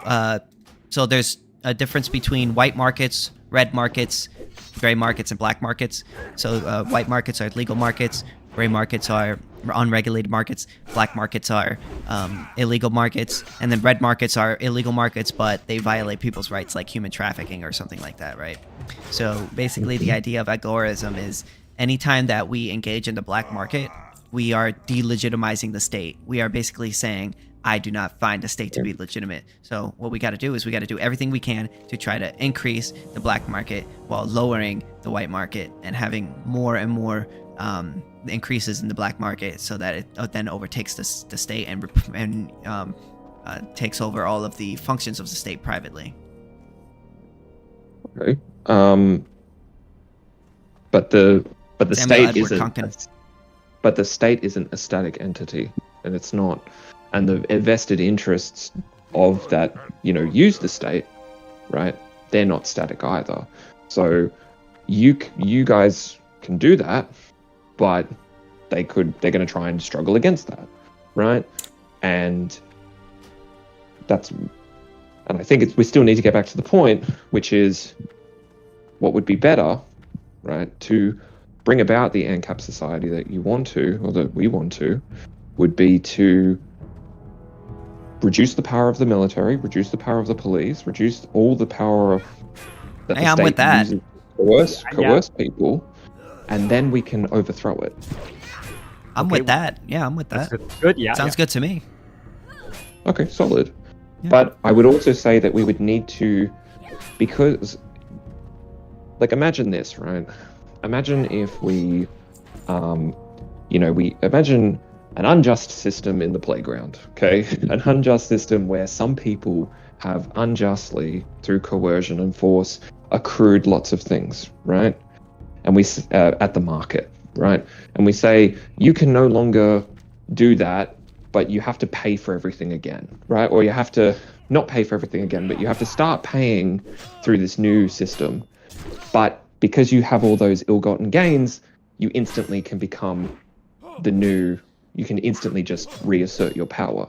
So what I would say is, to make a truly fair Ancap society, we would have to destroy all the large businesses so that people can rebuild those businesses, so that people can rebuild the competition from the ground up. We couldn't allow... This is how I agree with you. I think fundamentally, if you look at those businesses that do use the state in order to get ahead of other businesses and use the state in order to put regulations in and stifle their competition, I think, me personally, I would say those people are pretty much just an arm of the state. They are no different than the state. They are pretty much with the state. I don't disagree with you on that. I think all of these businesses that use intellectual property laws and patents and regulatory stuff, they are, or the Fed. Yeah, I think we should abolish the Fed.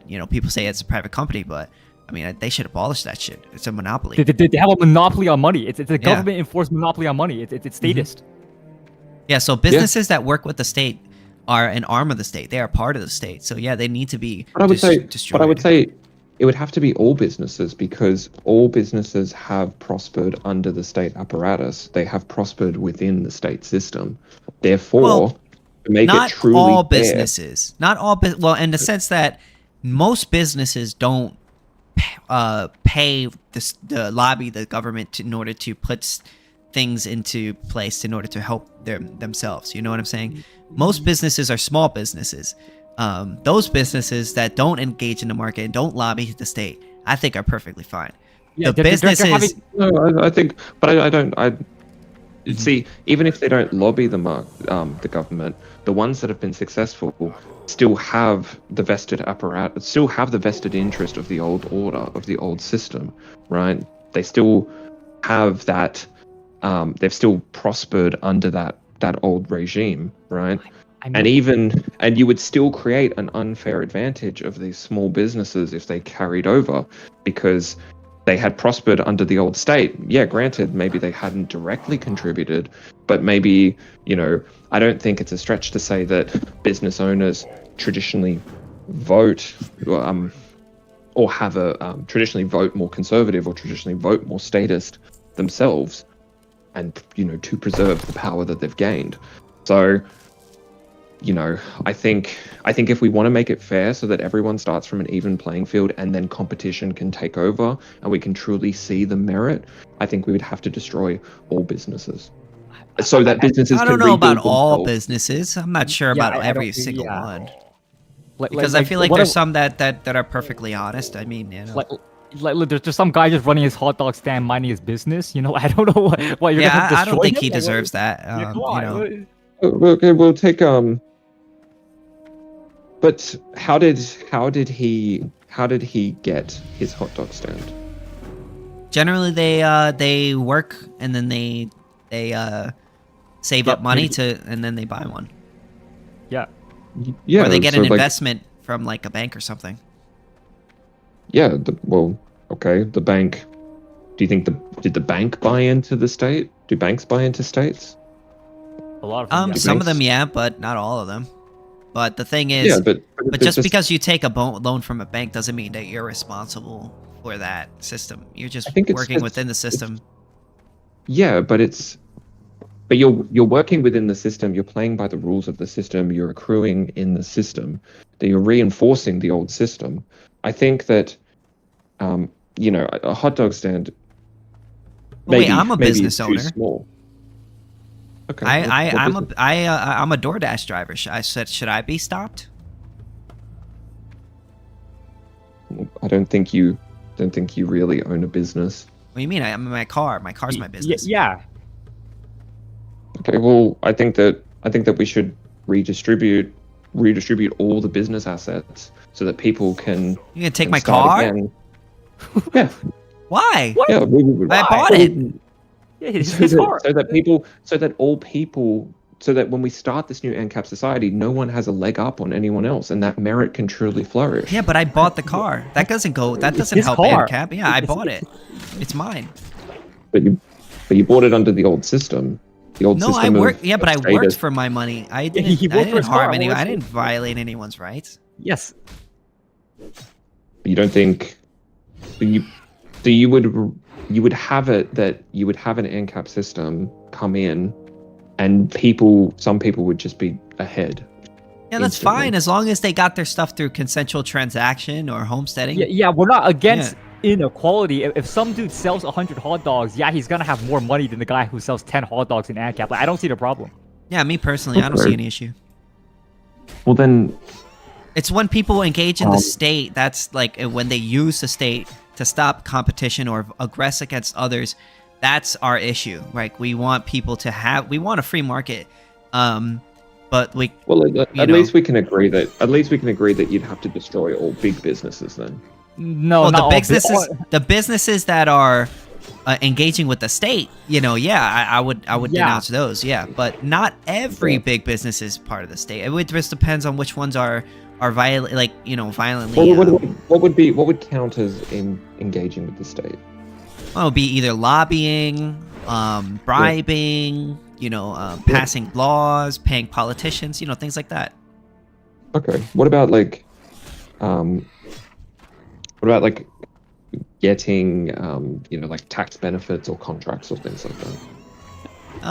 Not necessarily, because you're getting lower taxes is just it's just the government allowing you to keep more of the money in which you've already earned. So, I think that lowering taxes or trying to get tax breaks, I think, is based. I mean, it's literally just like not being stolen from. Like, how is not being stolen from? You're just getting stolen from less. So I think it's perfectly fine. It's stolen from less, whilst other people get stolen from more. But you're not the one. You're not. I mean, if you're increasing taxes, yes, but if you're lowering taxes, no. Yeah, you're not stealing from anyone else. You're just being stolen from less. You're being stolen from less because you allow and want other people to be stolen from more. No, it's like if look, think about it. In one case, $1 million is being stolen from. In another case, $900,000 is being stolen from. $900,000 is less, and it's because I'm being $100,000 stolen from less, right? So there's less theft happening, and that's why we Ancaps want less. We don't want one person to get taxed less and then another person get taxed more. We think everyone should get taxed less. We think no one should get taxed at all. But that's what businesses are counting on, right? They're counting on them being taxed less and everyone else being taxed more. We think. We don't support that. We don't. We want everyone to be taxed zero. That's what we want. Look, 100%. Yeah, but these business owners aren't Ancaps. So but if these business owners were just like, yo, you're telling the government, yo, steal from us less. Okay, that's based. I don't see the problem there. No, because I think tax breaks are based. Yeah. Because they don't actually believe they believe in tax breaks for themselves, right? And they are buying in, so they want tax breaks for themselves and everyone else to pay. Right? Okay, so we disagree with that. We don't support. We don't support. And that's how these businesses are using the state to profit, and that's why they should also be destroyed. Because if it's one thing to say, hey, no one should pay tax, but that's not what they say. They just want lower taxes for themselves. Don't tax. I mean, my I want company. lower Use my taxes for company's myself. subsidy. Yeah, I want lower taxes for myself too. I want lower taxes for everyone.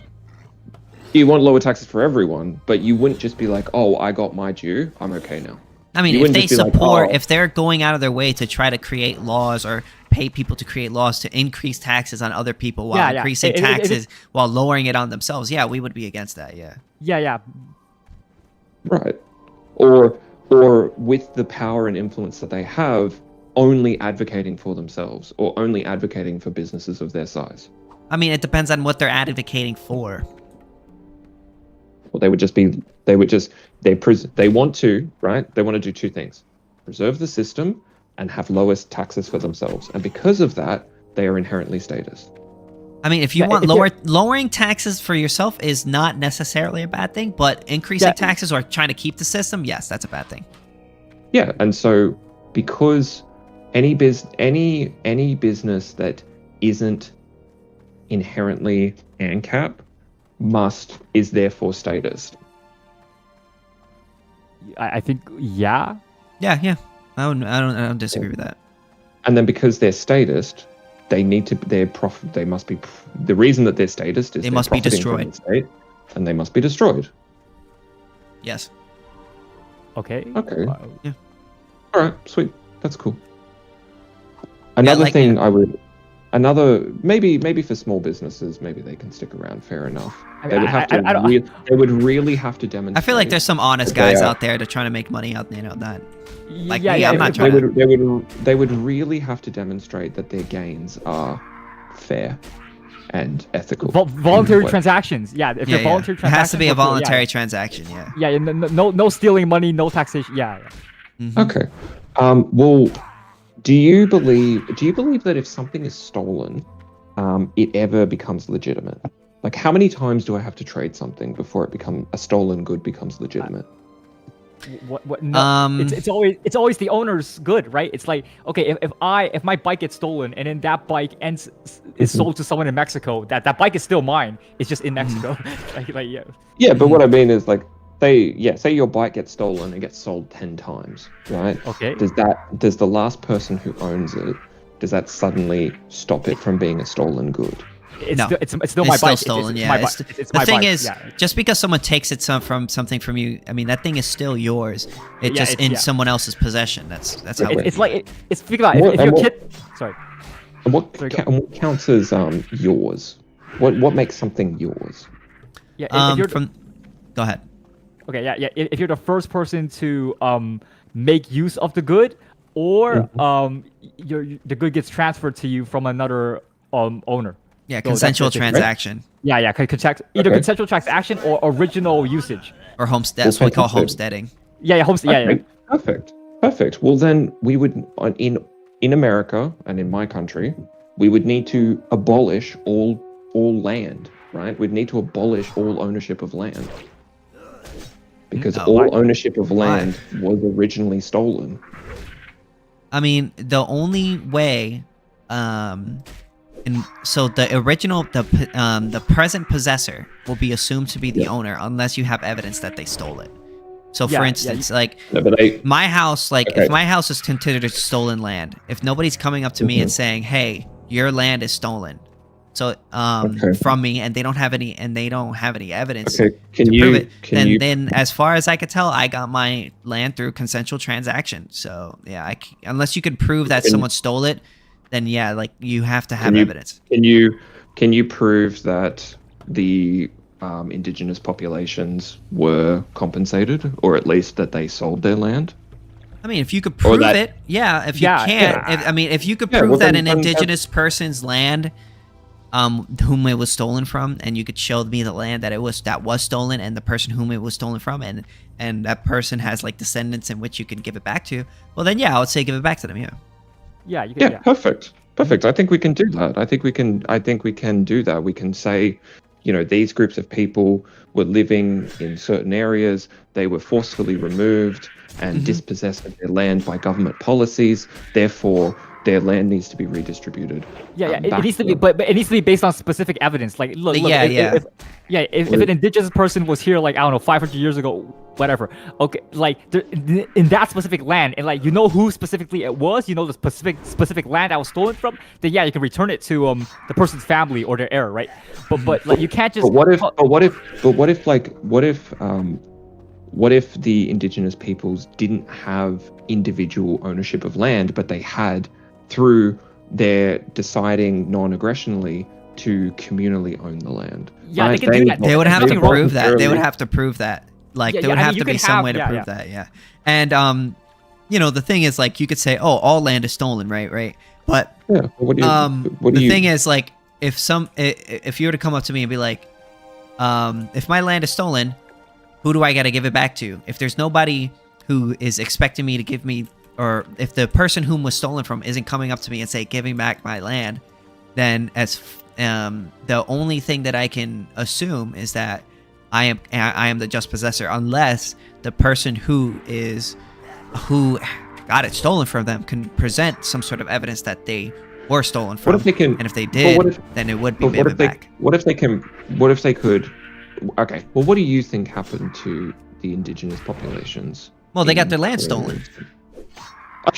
Okay, well that's great. So wouldn't you just need to demonstrate that you are a descendant of that population? You can just say, look, Yeah. I am a descendant. of the If you're a population. specific. Yeah, but it has to be a specific relationship. It can't just be like, oh, I just happen to be in the same ethnicity. It has to be like, yo, my grandparents was actually stolen from, and like I'm his rightful heir, right? It would also have to be a specific land too. You can't just be like, Yes. my ancestors lived in New York, so therefore I own all of New York, and everyone in New York got to be kicked out. Like you have to be a specific person who owned a specific land, and you would have to have some evidence that you own that land and that loan was stolen from you. Yeah. Well, If you could prove those things, then yeah, well, you would have the unfortunately, right to have that land. But unfortunately, the state did a really good job of ethnically cleansing indigenous people and making it so that those kinds of records wouldn't have been preserved. Yeah, we don't well, support that. tough luck. Yeah. We don't support that, obviously, but what can you do? But to say tough luck, that's terrible, right? That's terrible because you can appreciate that these people did have their land stolen and that the state was very thorough in. Yeah, but what's the solution to that? illegitimizing- What is the solution to that? Do we just go around We'll just stealing, stop it taking again. people's land and then just giving it to indigenous people indiscriminately? Who Like, aren't I even don't- related, who aren't even like you can't just give random land to random people who were never involved in the problem. So yeah. Yes, you have to have to have a legitimate claim over property. You have to have some sort of evidence that it was yours, it was stolen from you, and and if you don't have that, then you're just you don't have any claim over anything. Yeah. Mm-hmm. What if you well, how about okay, I see what you're saying. What about in a different example? What if you're using something? Does that count as you owning it? If you use it? If you're using it, the person who's in possession would be assumed to be the owner unless you have evidence that they stole it maliciously. So if I'm the current user of a land that was stolen from someone 200 years ago, and I bought it through consensual transaction, I bought it from another person who bought it from another person who may have stole it 200 years ago. Unless that person is coming up to me and being like, hey, this is my land and here's the evidence for this being my land. Then I would be the just possessor at that point because you can't prove that I stole it from anyone. So something stolen can become legitimate property. Yeah, assuming the person is. There's no way. If it died, if living memory dies out, or what happens? So if living memory dies out, or records are destroyed, or not kept, or things like that, then you can just the state can do a really good job of stealing land then and just selling it. Well, yeah, but that's why we're against the state. You know what I mean? Yeah, we're against murder too. We're against Yeah, but I mean, that's a hard situation, right? It's a tough situation, but again, what's the solution to that? Obviously, I would say again, similar to with businesses, just radical redistribution to as many people as to everyone. I guess. Well, then you Okay. run the risk of taking land from somebody who didn't steal it and giving it to someone who didn't earn it. Yeah, you have to work on specific evidence and specific property claims. You can't just be like, okay, oh, it's like let's say there's 100,000 indigenous people, and let's say 10,000 of them got their land stolen from, but like there's no evidence of who got stolen from. You can't just give land to all indigenous people had their land stolen. Really? Okay, I'm not a historian, so I don't know. Yeah, I don't really know. I would say, yeah, I would. I'm No, just but- giving. no, We're but it was granting. I'm just- just granting it to you just for the sake of conversation that they were stolen from. But like, if you are stolen from, you have to give me some explanation. You have to give me like, okay, well, this land was stolen from this person. Because if Okay. not, then you're just What- taking land what- from somebody who may have earned it legitimately, and then giving it to somebody who didn't. You know what I mean? You don't want that. Yeah, but that's like saying, yeah, we don't want that. But if someone is buying your bike and you go up to them and say, hey, you know, my bike was stolen, and they say, well, I bought your bike legitimately and I used my hard effort to buy it. You know what I mean? Do you think I should still have to give the bike back?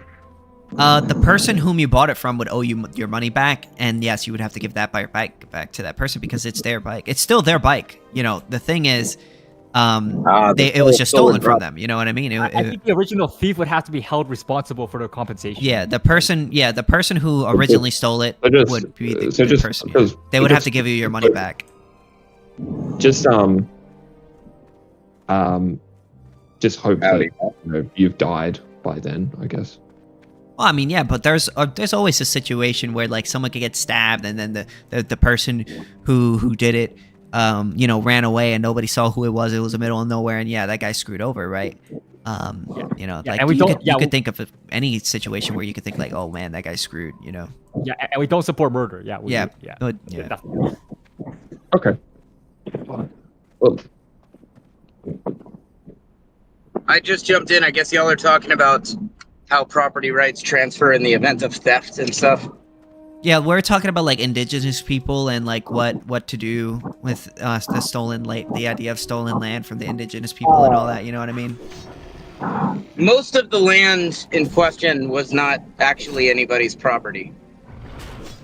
This is a very unpopular view, but Native Americans scarcely did anything to develop land. They were mostly hunter-gatherers that did not turn land into property. So there was some land that was stolen, and there was a whole lot of murder taking place. Horrible shit was happening, but that doesn't automatically mean land theft. Do you have to develop land to prove that you own it? Yes. You'd have to homestead it. Yeah, you'd have to homestead it. Yeah. What do you mean? What do you mean by homestead? The opposite of nature. The opposite of property is nature. So I can't leave my property the way it is because I like it the way it is? Well, the definition of homesteading would be doing something with that scarce resource that has. Hold on, Jinx. Hold on, Jinx. You're not allowed. The idea of homesteading is that you're the first person to use that scarce resource and you're putting it to some use. Well, indigenous people did use the land. They were using it to live on. Wait a minute. That's why I say use. Saying use is bad. Use is too vague. If I could go. What would you say? Use an ocean. I could say, well, transform, develop, turn into the product of human life. If I go use an ocean by fishing in it, that doesn't make it my ocean. If I go land on the moon, like I collect some rocks from the moon, that doesn't make the moon mine. It makes those rocks mine. Well, how about this? You would have to like mix your labor with the land in some way, right? Wouldn't that be another way of saying it? Or yes, but that's unnecessarily confusing. I think it's pretty straightforward to just say transform, to develop. I don't think that's straightforward at all, because, for example, if an indigenous person, you use the example of fishing, right? You use the example of fishing. That doesn't count. If I fish in a river, I don't own the river. If I cut down some trees and make my housing out of it, does that count? Or if I hunt on the land, does that count? Wait a minute. Or hunting, no. Fishing, no. But building a house, it would be your house because you created it. Mm-hmm. And bordering the land, you would have to have some sort of like, when it comes to land, you would have to have some sort of like way to demonstrate to other people that it's yours.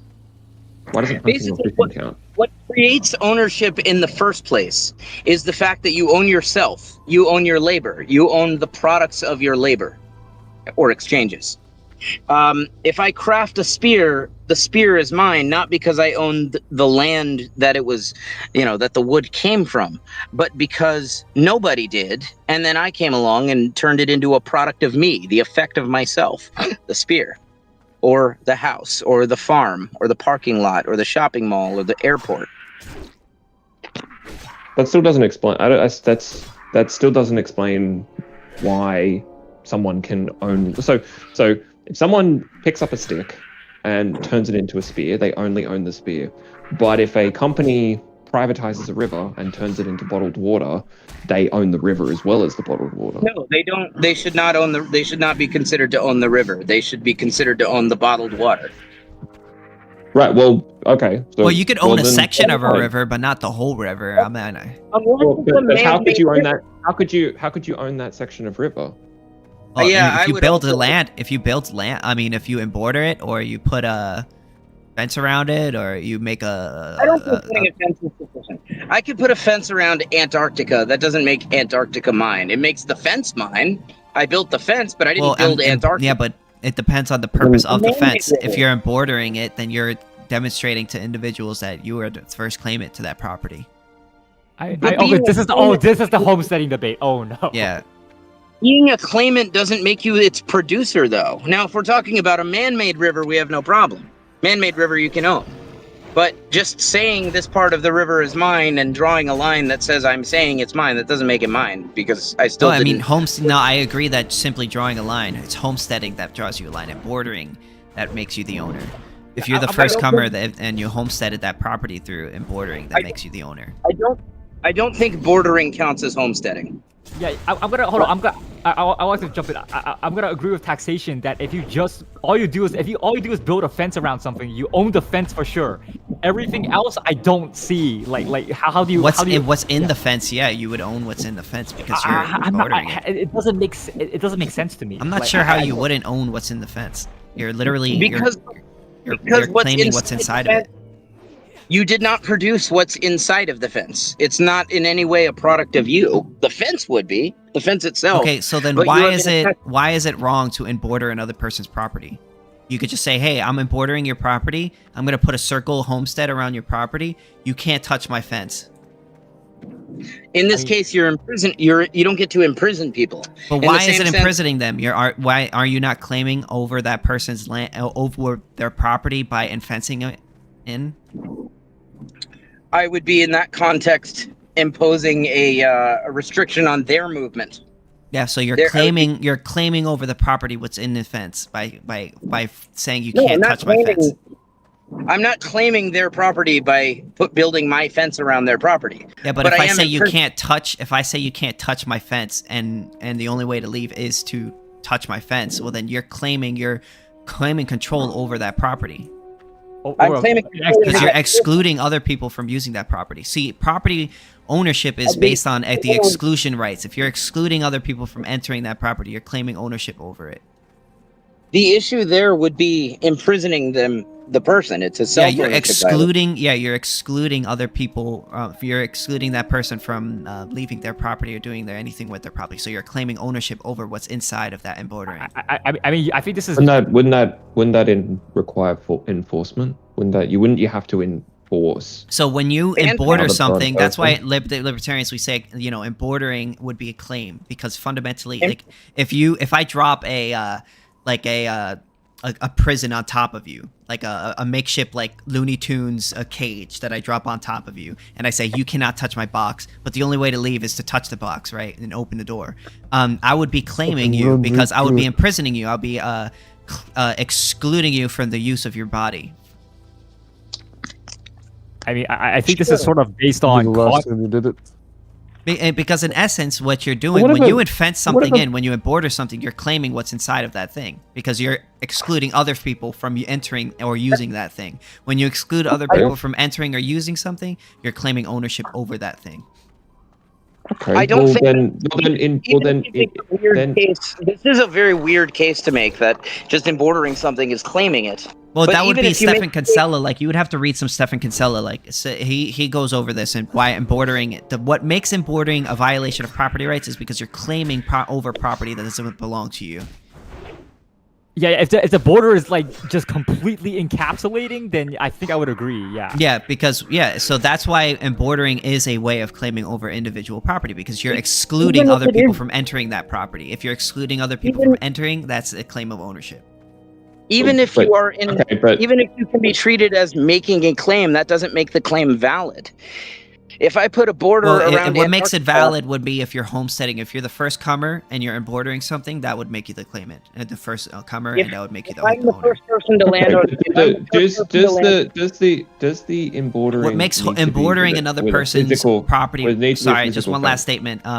And what makes it a violation of a person's property to emborder their property would be the fact that they claimed it before you. So you would then be, by embordering it, you would then be claiming over property that was already claimed. Sorry, now go ahead, I think Cylinder. if I'm the first person my that question- lands on, if I'm my the first question person is, that lands on does it- Antarctica, does- and then I build a big fence around Antarctica, that doesn't make Antarctica mine. You would could say that be I'm making a claiming it. claim Just over kind of an Antarctica. The reason why you're making a claim over Antarctica, you're making because you're excluding the other fence people need from to- entering Antarctica. If you're excluding people from entering Antarctica, you're making a claim over Antarctica. A claim, even if you make the case perfectly that I'm making a claim, okay, but that doesn't make the claim valid. What There's makes the many claim ends. valid is if you're the first person to go there. If you're the first person to homestead it, then you're the valid owner. If you're not, if there was But I another do person homestead. within Antarctica that already homesteaded it before you, then no. Homesteading involves taking something from nature and turning it into the product of man. I have not done that by embordering Antarctica. I may be claiming it, but my claim would be wrong. My claim would be invalid. Property rights, Because- if you're homesteading, if you're excluding other people from entering that land, you are homesteading that land because you're excluding other people from entering that land. No, excluding people alone is not enough to make something yours. Yeah, Because homesteading you're still- you're excluding another person from something in which you've homesteaded then makes it yours, yes. That's not homesteading. No, homesteading homesteading. involves development of the resource from a product of nature to a product of man. And in the Antarctica Yeah, but scenario, but a spear is a product of man. That's Spear is a just product of man. exclusion. And a border is A also a sphere- product of right. man, and if you're excluding other people from entering an Yeah, area in so which you- you emborded, you're claiming that land. And you're homesteading it. That would be a homesteading. Yeah. You are So not- the you are- argument that you are- indigenous people made spears is a product of man, so they're using the land. It's a private problem. They can emborder it. Well, the We thing have is, teepees everywhere. if you would have to prove that Indian person actually did embord that land and did claim that land. If you don't have that evidence, then you're pretty much These screwed. would be, even if they did, these would be false claims, though. Like the Antarctica not claim false. would be a false claim. I could say that it's mine. I could build a fence around it. I can stop other people from going there, but that's not homesteading it fundamentally because it's still nature. What would make you the Don't- homestead? What would no, make you a you still homesteader haven't would be described- being the first person to use that land, and if you emborded that What's- land, you would be the first person Yeah. to use that or claim You ownership still or haven't. exclude You still other haven't. people. Even if I'm the You're first using person terms to like do you're it. using terms like human development and transform, but I'm trying to find an example of why one thing is transforming and another thing doesn't count as transforming, and I don't don't think like that the you've names. explained what the discriminant is. The discrimination, the delineator, the line between a product of nature and a product of man is it in the same form that nature provided it in, such as in the case of natural land, or is it something, this is kind of hard to, has it been reshaped and clearly changed by man? That is, trees that grow naturally are nature, but trees that have been cut down and turned into a log cabin are clearly Okay, but here's the problem with taxation. So here's the thing, right? If I have a cow farm, and I just put a fence around, and I put a bunch of cows in a field, okay, the land still looks the same. It's just a field with cows in it. Yeah, I don't think okay? you need to transform the whole land in order to be the claimant or to be the homesteader of the land. I Yeah, think that I think embordering is perfectly legitimate. Yeah, I think I agree with King now, because the problem is taxation. You could just have let's say you just have like an exhibition at a museum where you put a fence around a bunch of trees. Okay, are you not owning the trees? Like, are you saying I don't own the exhibition? that theoretically that could be the case. I mean, I'd have to know more about the museum what No, exactly I is think happening. boarding. I think boarding is perfectly Yeah, legitimate. I don't form of No, playing. Sithis, you're not gonna like the outcome of treating embordering as some legitimate version of homesteading, because Okay. the outcome of that is you recreate the state. The whole basis of government jurisdiction is that they claim an area as theirs, and in many cases, not all, but in many cases, they do physically emborder it. If hypothetically they were to do so rather than using tax money, just using their own personal fortunes, because often the creators of states are the wealthy aristocracy.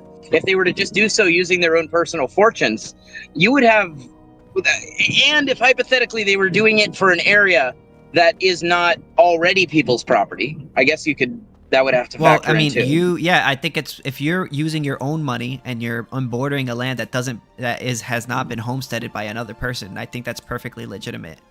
That would not make you a state, because what makes you a state is when you steal money from other people or emborder a land that doesn't belong to you, and you have the legitimization of the individuals under that system.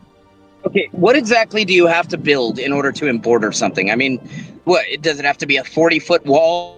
Concrete, or can I just put around a stick that marks I'm saying it's mine? It would have to be some sort of way. You would have to have some sort of way to demonstrate to the other a person that's coming to it that you are the owner. That could be either a recognized border between individual property borders, or it could be a physical border. But it has to be a border of some sort to demonstrate to others that it is your land.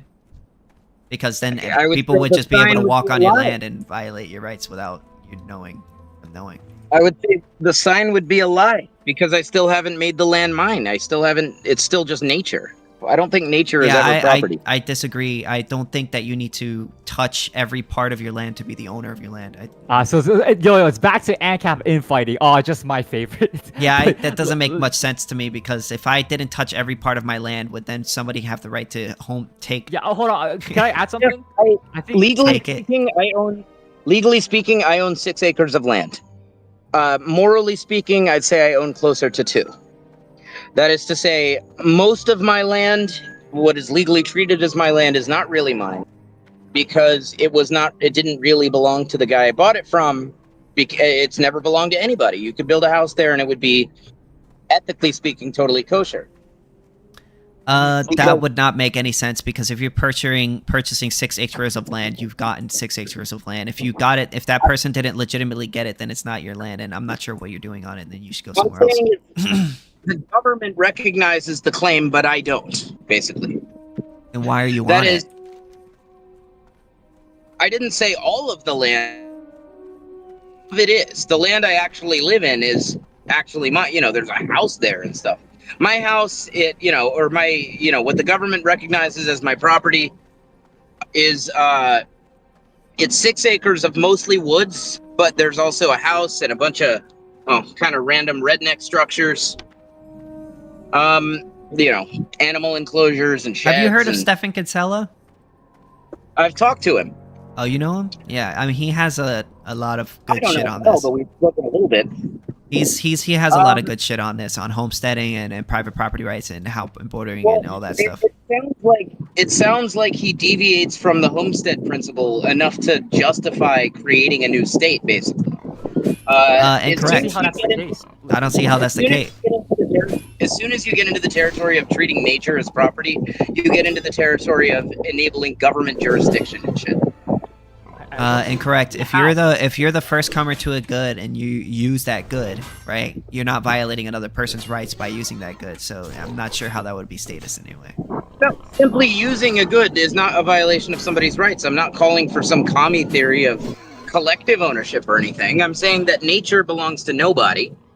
And then you come along and you transform the nature into your private property by, you build a parking lot or whatever the fuck you build.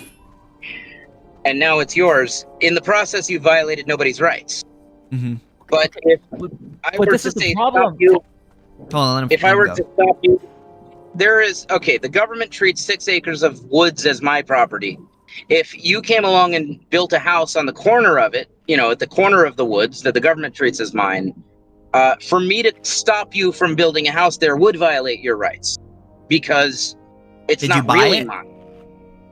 Well, I bought it illegitimately. That is to say, I bought a government title, or a government upheld title, from a guy whose claim to it was based on government fiat, was based on the government saying that. Well, unless you know, unless you have evidence that unless the person who got it originally stolen from him comes up to you and says you have my land, and you purchased it from another willing participant, and you've that property was transferred to you. Unless the person who was originally stolen from comes up to you and says, "Hey, that's my land," then you're the legitimate owner until that happens. It wasn't stolen, but it was never. It was not, and still not. It still is not owned. That is to say, there was no it was original. homesteaded. It wasn't boarded. Not all of it. No, most of it wasn't. Part of it was that the house and the sheds and the animals. Not, then I think you should go get to work doing that before somebody else homesteads it. Well, right. I don't have to in the present paradigm because the government will enforce my claim. Because the government doesn't care about the homestead principle. The government doesn't care about ethics. They just, they enforce the law. Yeah. They're evil. Right. If hypothetically the state went away, I would feel the need to start developing that land pretty quickly, because I would be worried somebody else, will create for themselves a better claim to it than I have. They'll build a house there or something, and then if it got to arbitration, their claim would beat mine. Yeah.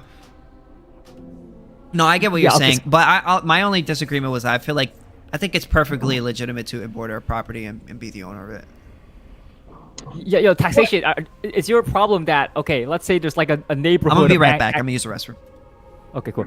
Taxation. So is your problem like, okay, there's a neighborhood of Ancap members and they're just chilling, okay? And then someone puts a border around this neighborhood, and you're saying, wait, is this a claim to the entire neighborhood? Is that the problem? No, I was not raising that issue. I'm talking about nature. In the case of embordering nature and treating that as some kind of as a basis for owning it, you're deviating from the entire basis of ownership. The basis of ownership is self-ownership. I own myself and I own my labor, and I own the products of my labor. That's how I can justify property rights, is that I own the products of my labor by transforming nature into something man-made. I have thereby, I have mixed my labor with it, and I've produced an effective me.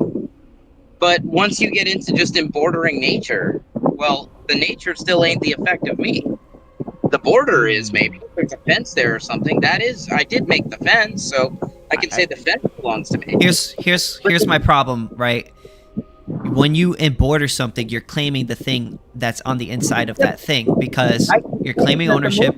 I don't think you need. Hold on. I don't think you necessarily need to mix your labor with every individual thing that's in that land in order for that thing to be yours. Because if that was true, hold on.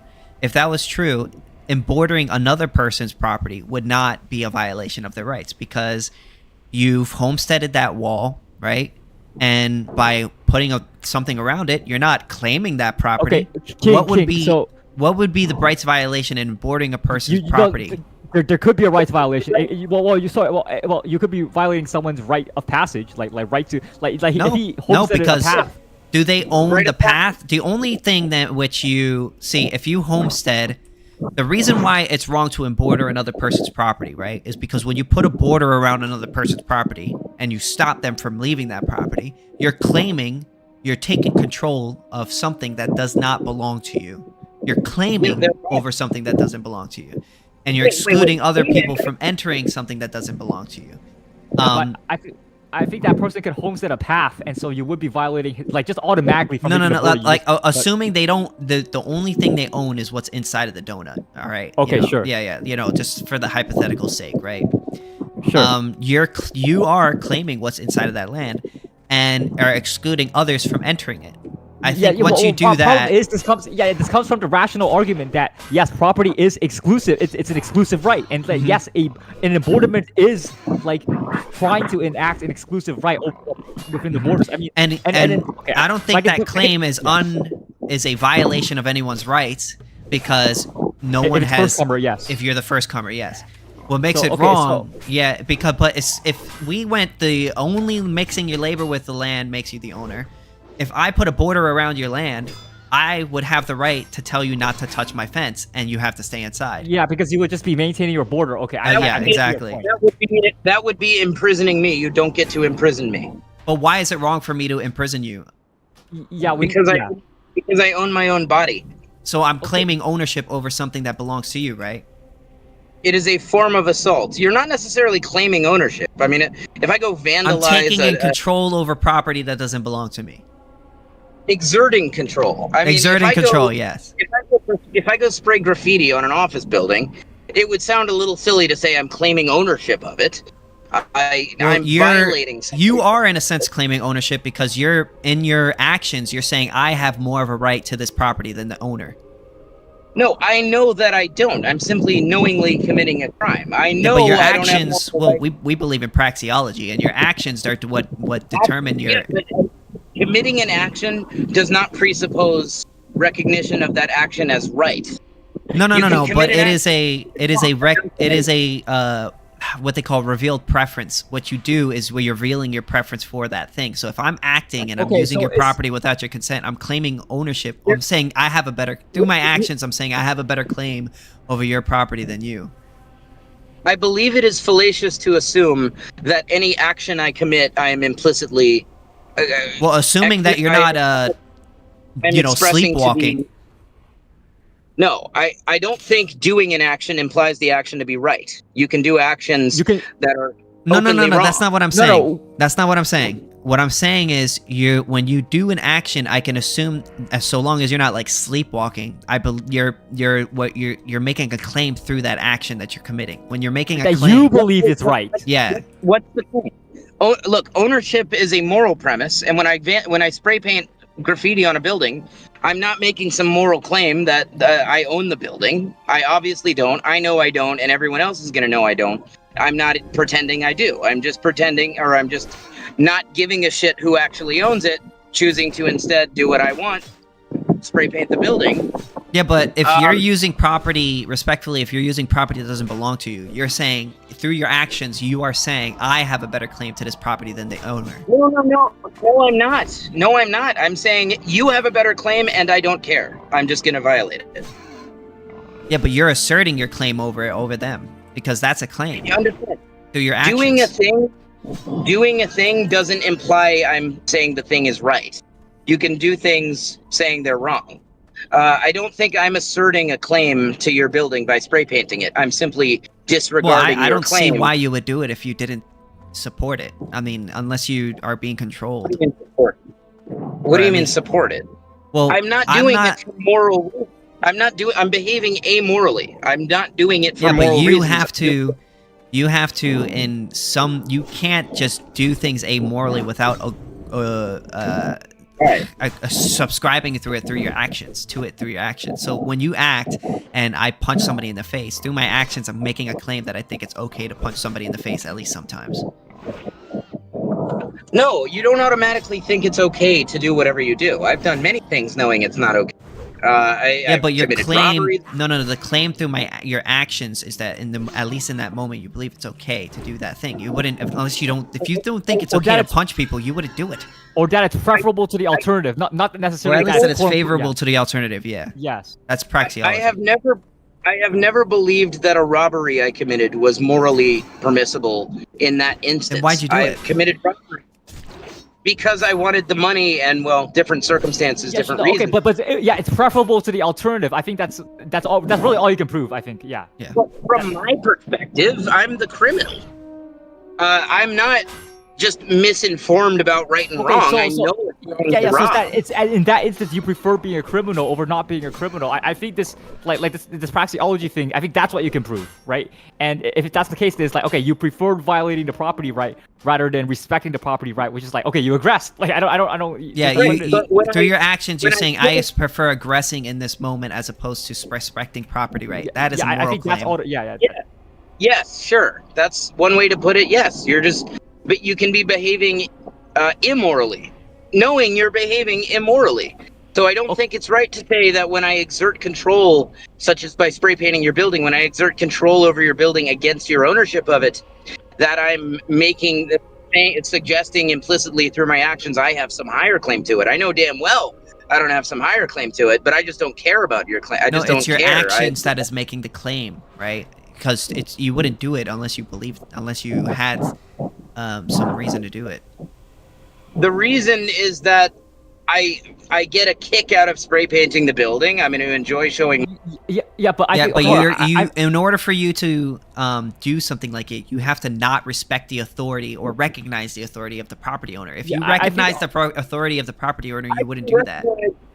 I can recognize that you're the rightful owner who, morally speaking, should get to decide what happens with it, but I simply don't care. I'd rather do my own thing with it. You're not in your actions, you're not acknowledging it. You're saying I don't care and I don't believe in that. Hold on, okay, this is interesting. King, I think I actually agree with taxation, because yes, praxeology implies a preference, not like a moral system that he's consistent with. He's just saying, in that instance, okay, I prefer to aggress rather than not aggress. So I think we can prove that yes, he's the aggressor in that instance. What his moral beliefs are, that's a different scenario. His moral beliefs might be inconsistent with his actions, sure, but okay, his actions still imply the preference, and we can hold him responsible for the aggression, and I think that's all we need. Like, yeah. But if you choose aggression over another thing, wouldn't you say that you are, at least in that moment, in support of that action? Like, you can't just do something without being in support of it. Not from a moral standpoint. I might prefer to rob the store because I prefer the outcome of me getting the money to them keeping them. But that doesn't mean that I think it's morally, that I support it ideologically, that I morally support robbery even in this maybe instance. It's that, okay, maybe it's that you don't support it universally, like well, I would say that you at least support it in that moment, because I don't think you would do it unless you support it at least in that moment, right? I'm literally stick-ups and stuff. I didn't support it even in that moment. I just that is morally speaking, I didn't support it. I just wanted the money, and I don't care what's right or wrong in this context. That's a very, maybe it's like cognitive dissonance, where like you have two contradictory beliefs. It's like, okay, you have the contradictory beliefs, nonetheless you're still an aggressor. That's all we need to prove. Like this like with praxeology, you still make one action, we just hold you responsible for it. That's what it is. I'm not sure where we're going with this. The line of thinking is basically robbery. Step A, robbery is wrong. Step B, I want money. The me wanting money outweighs, in my mind, robbery being wrong. So I'm going to go ahead and commit this robbery anyway, knowing full well it's wrong and just simply not caring. Yeah, and okay, KingSithis, like, can you agree that as long as we can hold him account for being aggressive, like that's all we need, right? Like, it's fine. That's perfectly fine. I just, I guess the real only disagreement we have is the embordering thing. I still think embordering is perfectly fine. I mean, I agree with King on that. Yes. Yeah. Hey, what are you guys debating about? If I come and build a house in Antarctica, right? If you fence all of Antarctica, and I come in, with a helicopter and I build a house out of ice or a fucking igloo or some shit there, you can't say that by my doing this, I'm infringing on any product of you. Well, hold on. Let me add something. If you truly emborded Antarctica, I don't think it could just be like a small fence around Antarctica. It would literally have to be like a dome, some kind of dome, massive dome fence, and like you couldn't just helicopter in. See, the thing is, like with these insane hypotheticals, it's just like nobody. I don't think anyone could really do something like that. You can only really border like small. But a government. But you're getting into dangerous territory here, because a government can build a border wall. They often do. But are they the first comer to all the land? Yeah, that if you're the first comer to the land, you can build a border. The issue with the state is that they're not the first comer, and they don't use money that belongs to them. That's the issue with the state. Usually they are not, although sometimes governments do take, vast barren areas like Siberia and then treat it, use it for their own purposes, and treat it as their dominion. Has someone bordered Siberia? I don't think Siberia has been embordered. I know parts of the Soviet Union were embordered.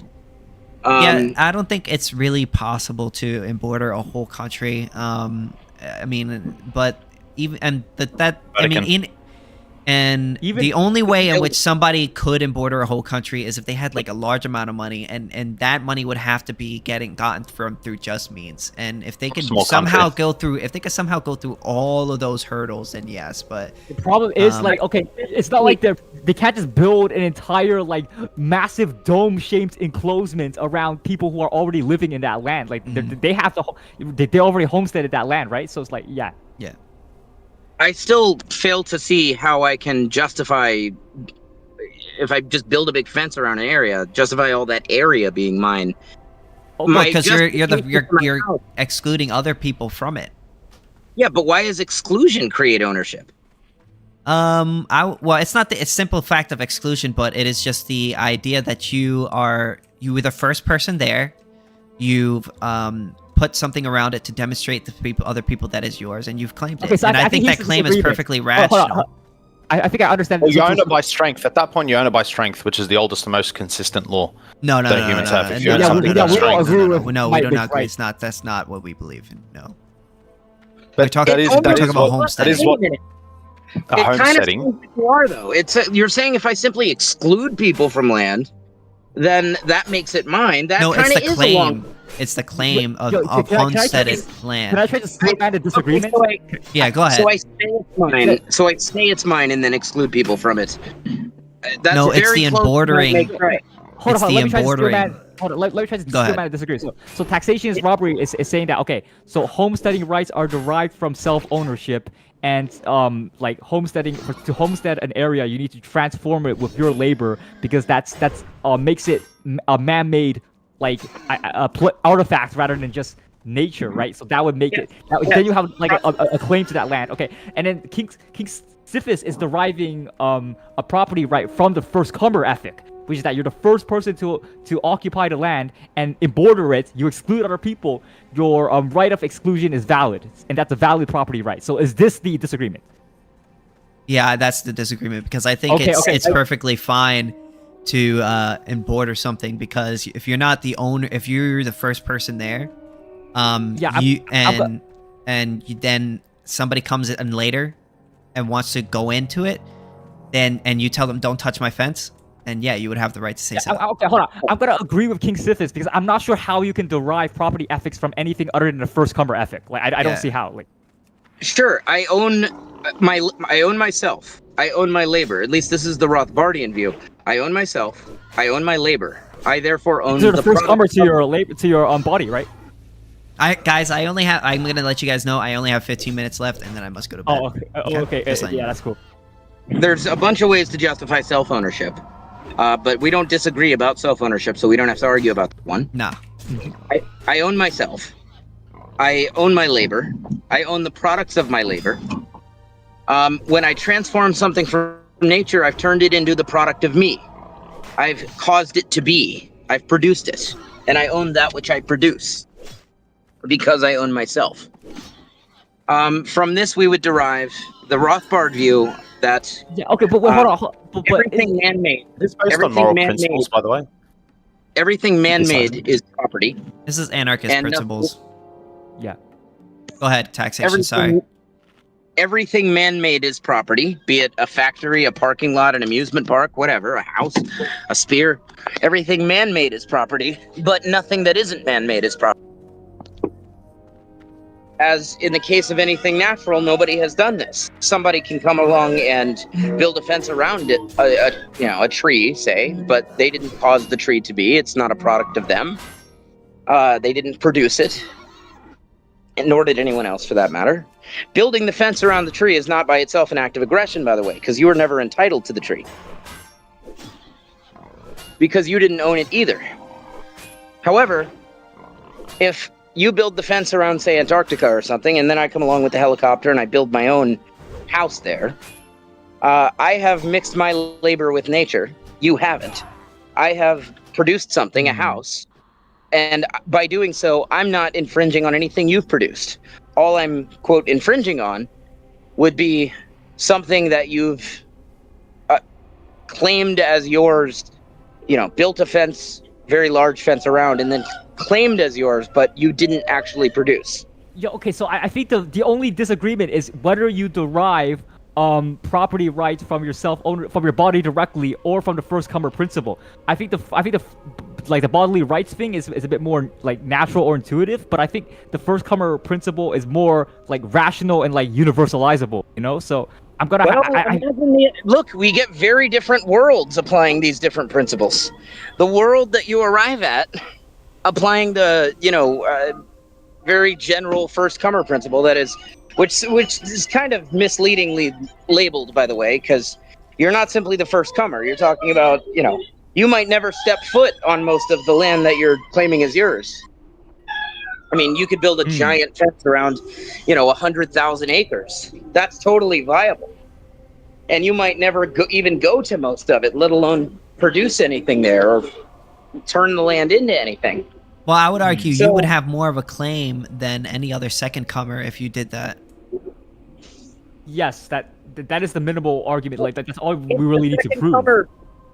If the second comer builds something there, then they have not encroached on anything you produced, but they have produced something. Well, so you would have to actually. The problem is, like, it seems you actually have to like completely enclose the land to make this embordiment argument. It's like, okay, so what does that mean? You have to make a really long wall that no one can jump past or whatever, or like helicopter past. Like that's the problem with this hypothetical. But are you saying you have to? Well, wait a minute. If you can make it physically truly impossible to get to a land, then it kind of becomes moot because nobody would be able to, Yeah, make it impossible except for yourself, because like only you have the key to a door or something. I feel like at that point it's yours. You've claimed ownership because you're in practice you're excluding everyone from that thing. Yeah, except yourself. Yeah. Well, you would have to build not even just a dome, because I could tunnel under a dome. Okay, sure. So let's. Well, I would argue that whoever has the best link to the property would be the owner, and because you were there first and you've used it and you've imported it, you would have more of a link to it than any other insect. Okay, so I'm more would think. I'm more stick with like Stefan Kinsella's view on it. What if I'm the first person in the Western Hemisphere? I mean, defining where you are the first comer. Did you emborder it? Yeah. Did you use the land by some means to an end? You'd have to like. Sure.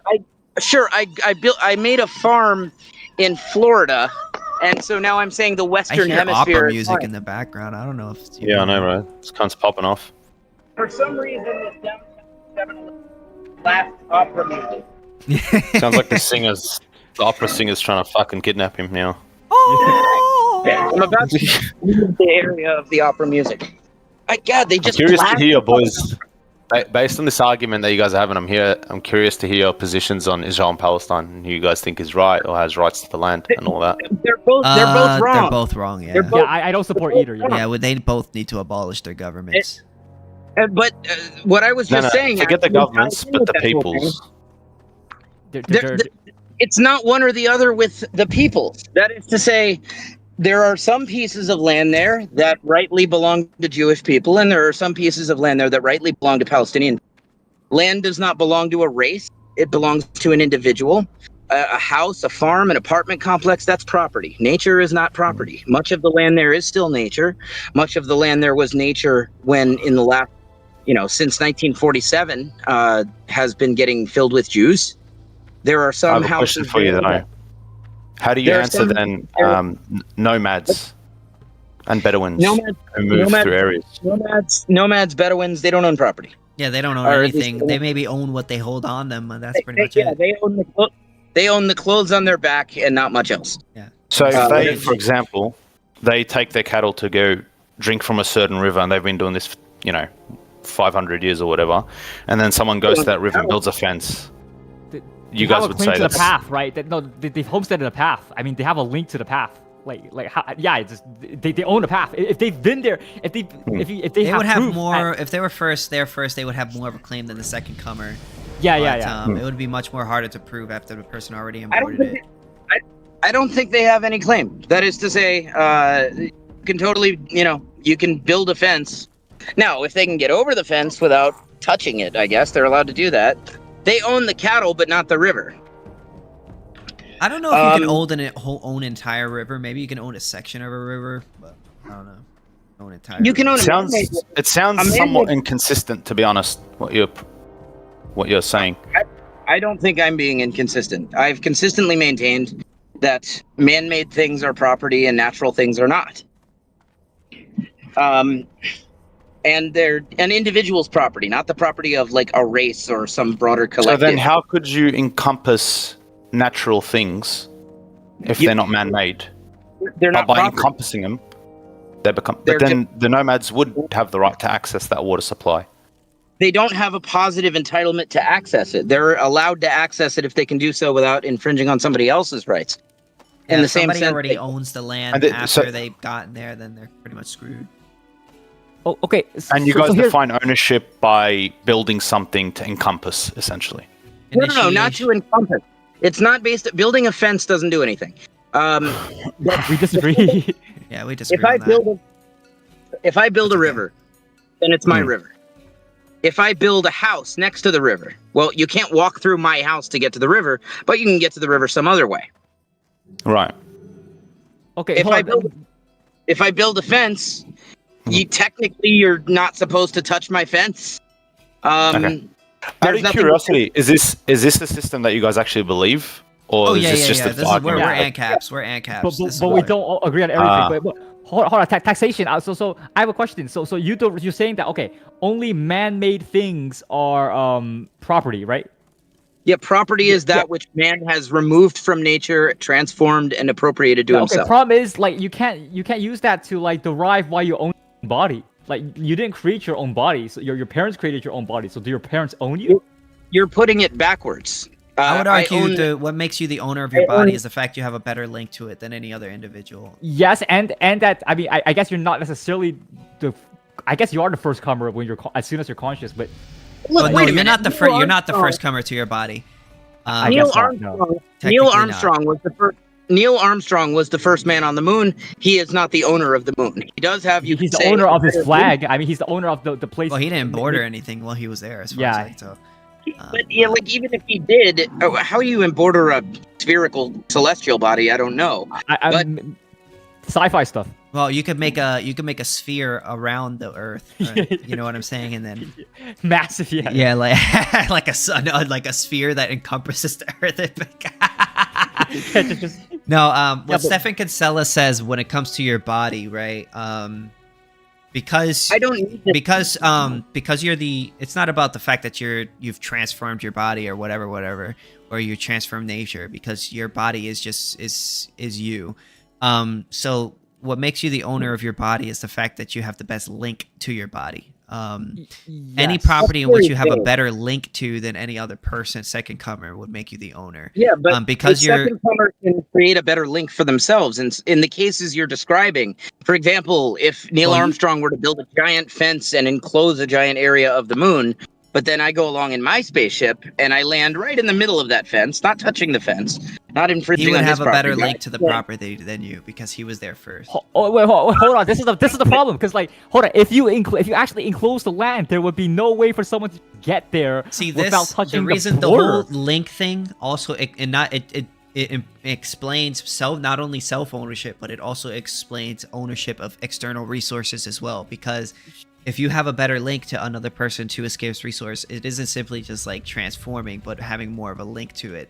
Transforming it gives you a better link to it than another person, but if you're there first, that also gives you a link to it too. Okay, problem is if you only this link thing is very vague and open-ended. If I just and I have a problem with this link thing. It doesn't. It kind of contradicts the embroiderment thing, because okay, if you don't fully embroider the moon, and let's say you almost build a spear around the moon, but there's one hole, and then I don't know, taxation flies a rocket into that hole and he gets into the moon. Okay, so now he can homestead the entire moon inside, even though you embroidered 80% of it. It's okay, so now what? Now whatever you've embroidered would be, you would have more of a link to the thing that in which you embroidered. Yeah, but you didn't fully embroider the moon, so how do you have a claim over the entire moon? I'm just I don't believe you have a claim over the entire moon.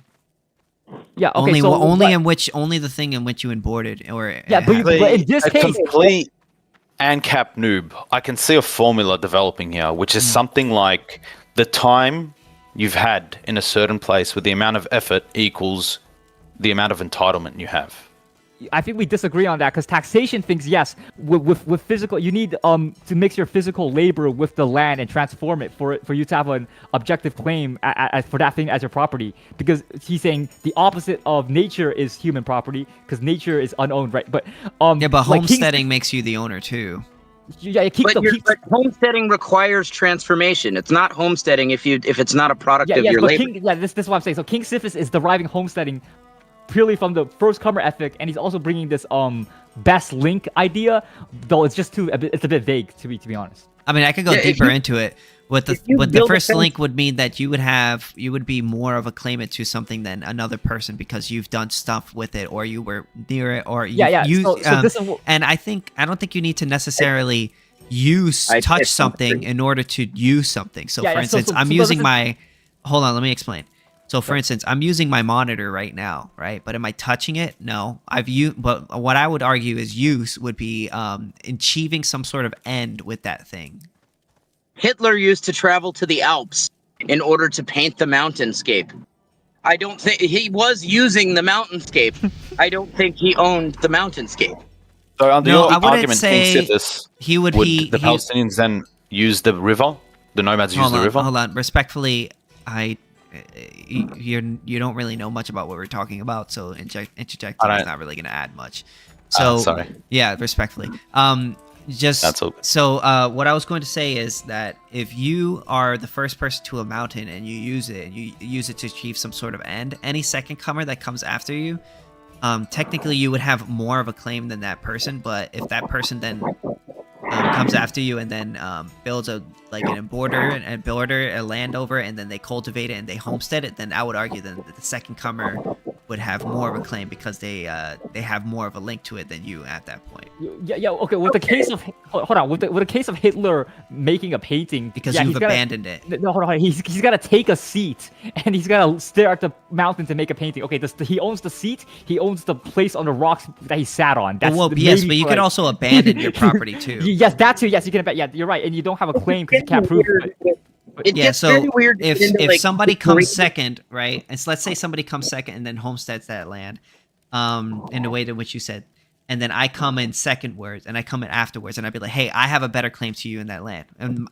then you would come to me, okay, what's your evidence? Oh, I looked at it 2 years ago. Sorry, that's not good enough. You know what I'm saying?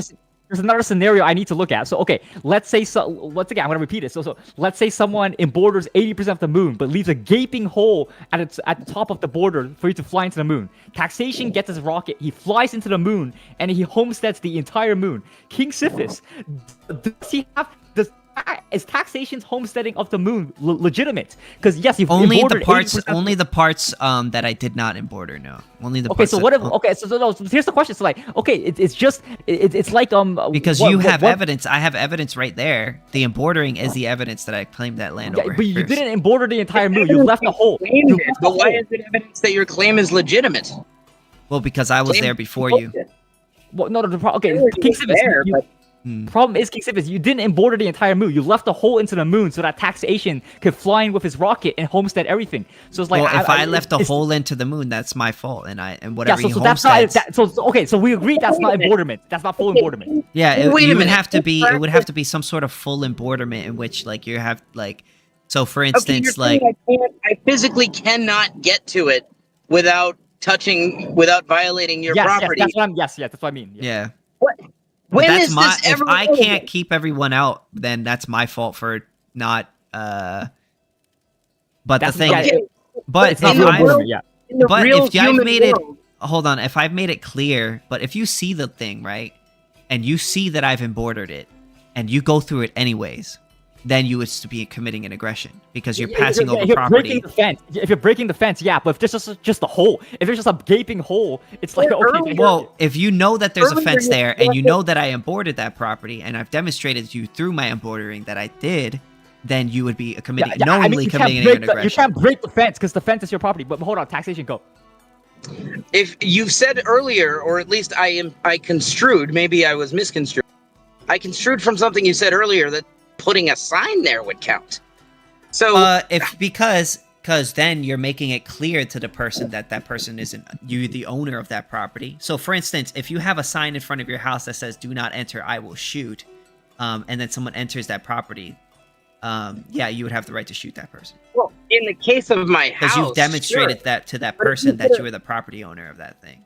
If you put a sign up in front of Mount Everest and say, "This is my mountain," I'm gonna look at that and say, No, "Fuck this thing." that would not count. That would not count because you would have to you would have to put a sign on in front of something in which you've embroidered. And if you can't, I don't think you can embroider a whole mountain. Yeah, So you Why? Well, okay, now in the real human world, we don't build these like 360 dome structures that like where you can't tunnel under it and you can't fly above it. Like it's totally impenetrable. But if you let's say I walk onto somebody's land, right, that has been embroidered, but I haven't seen it, that would still be my property. They would just be trespassing unknowingly.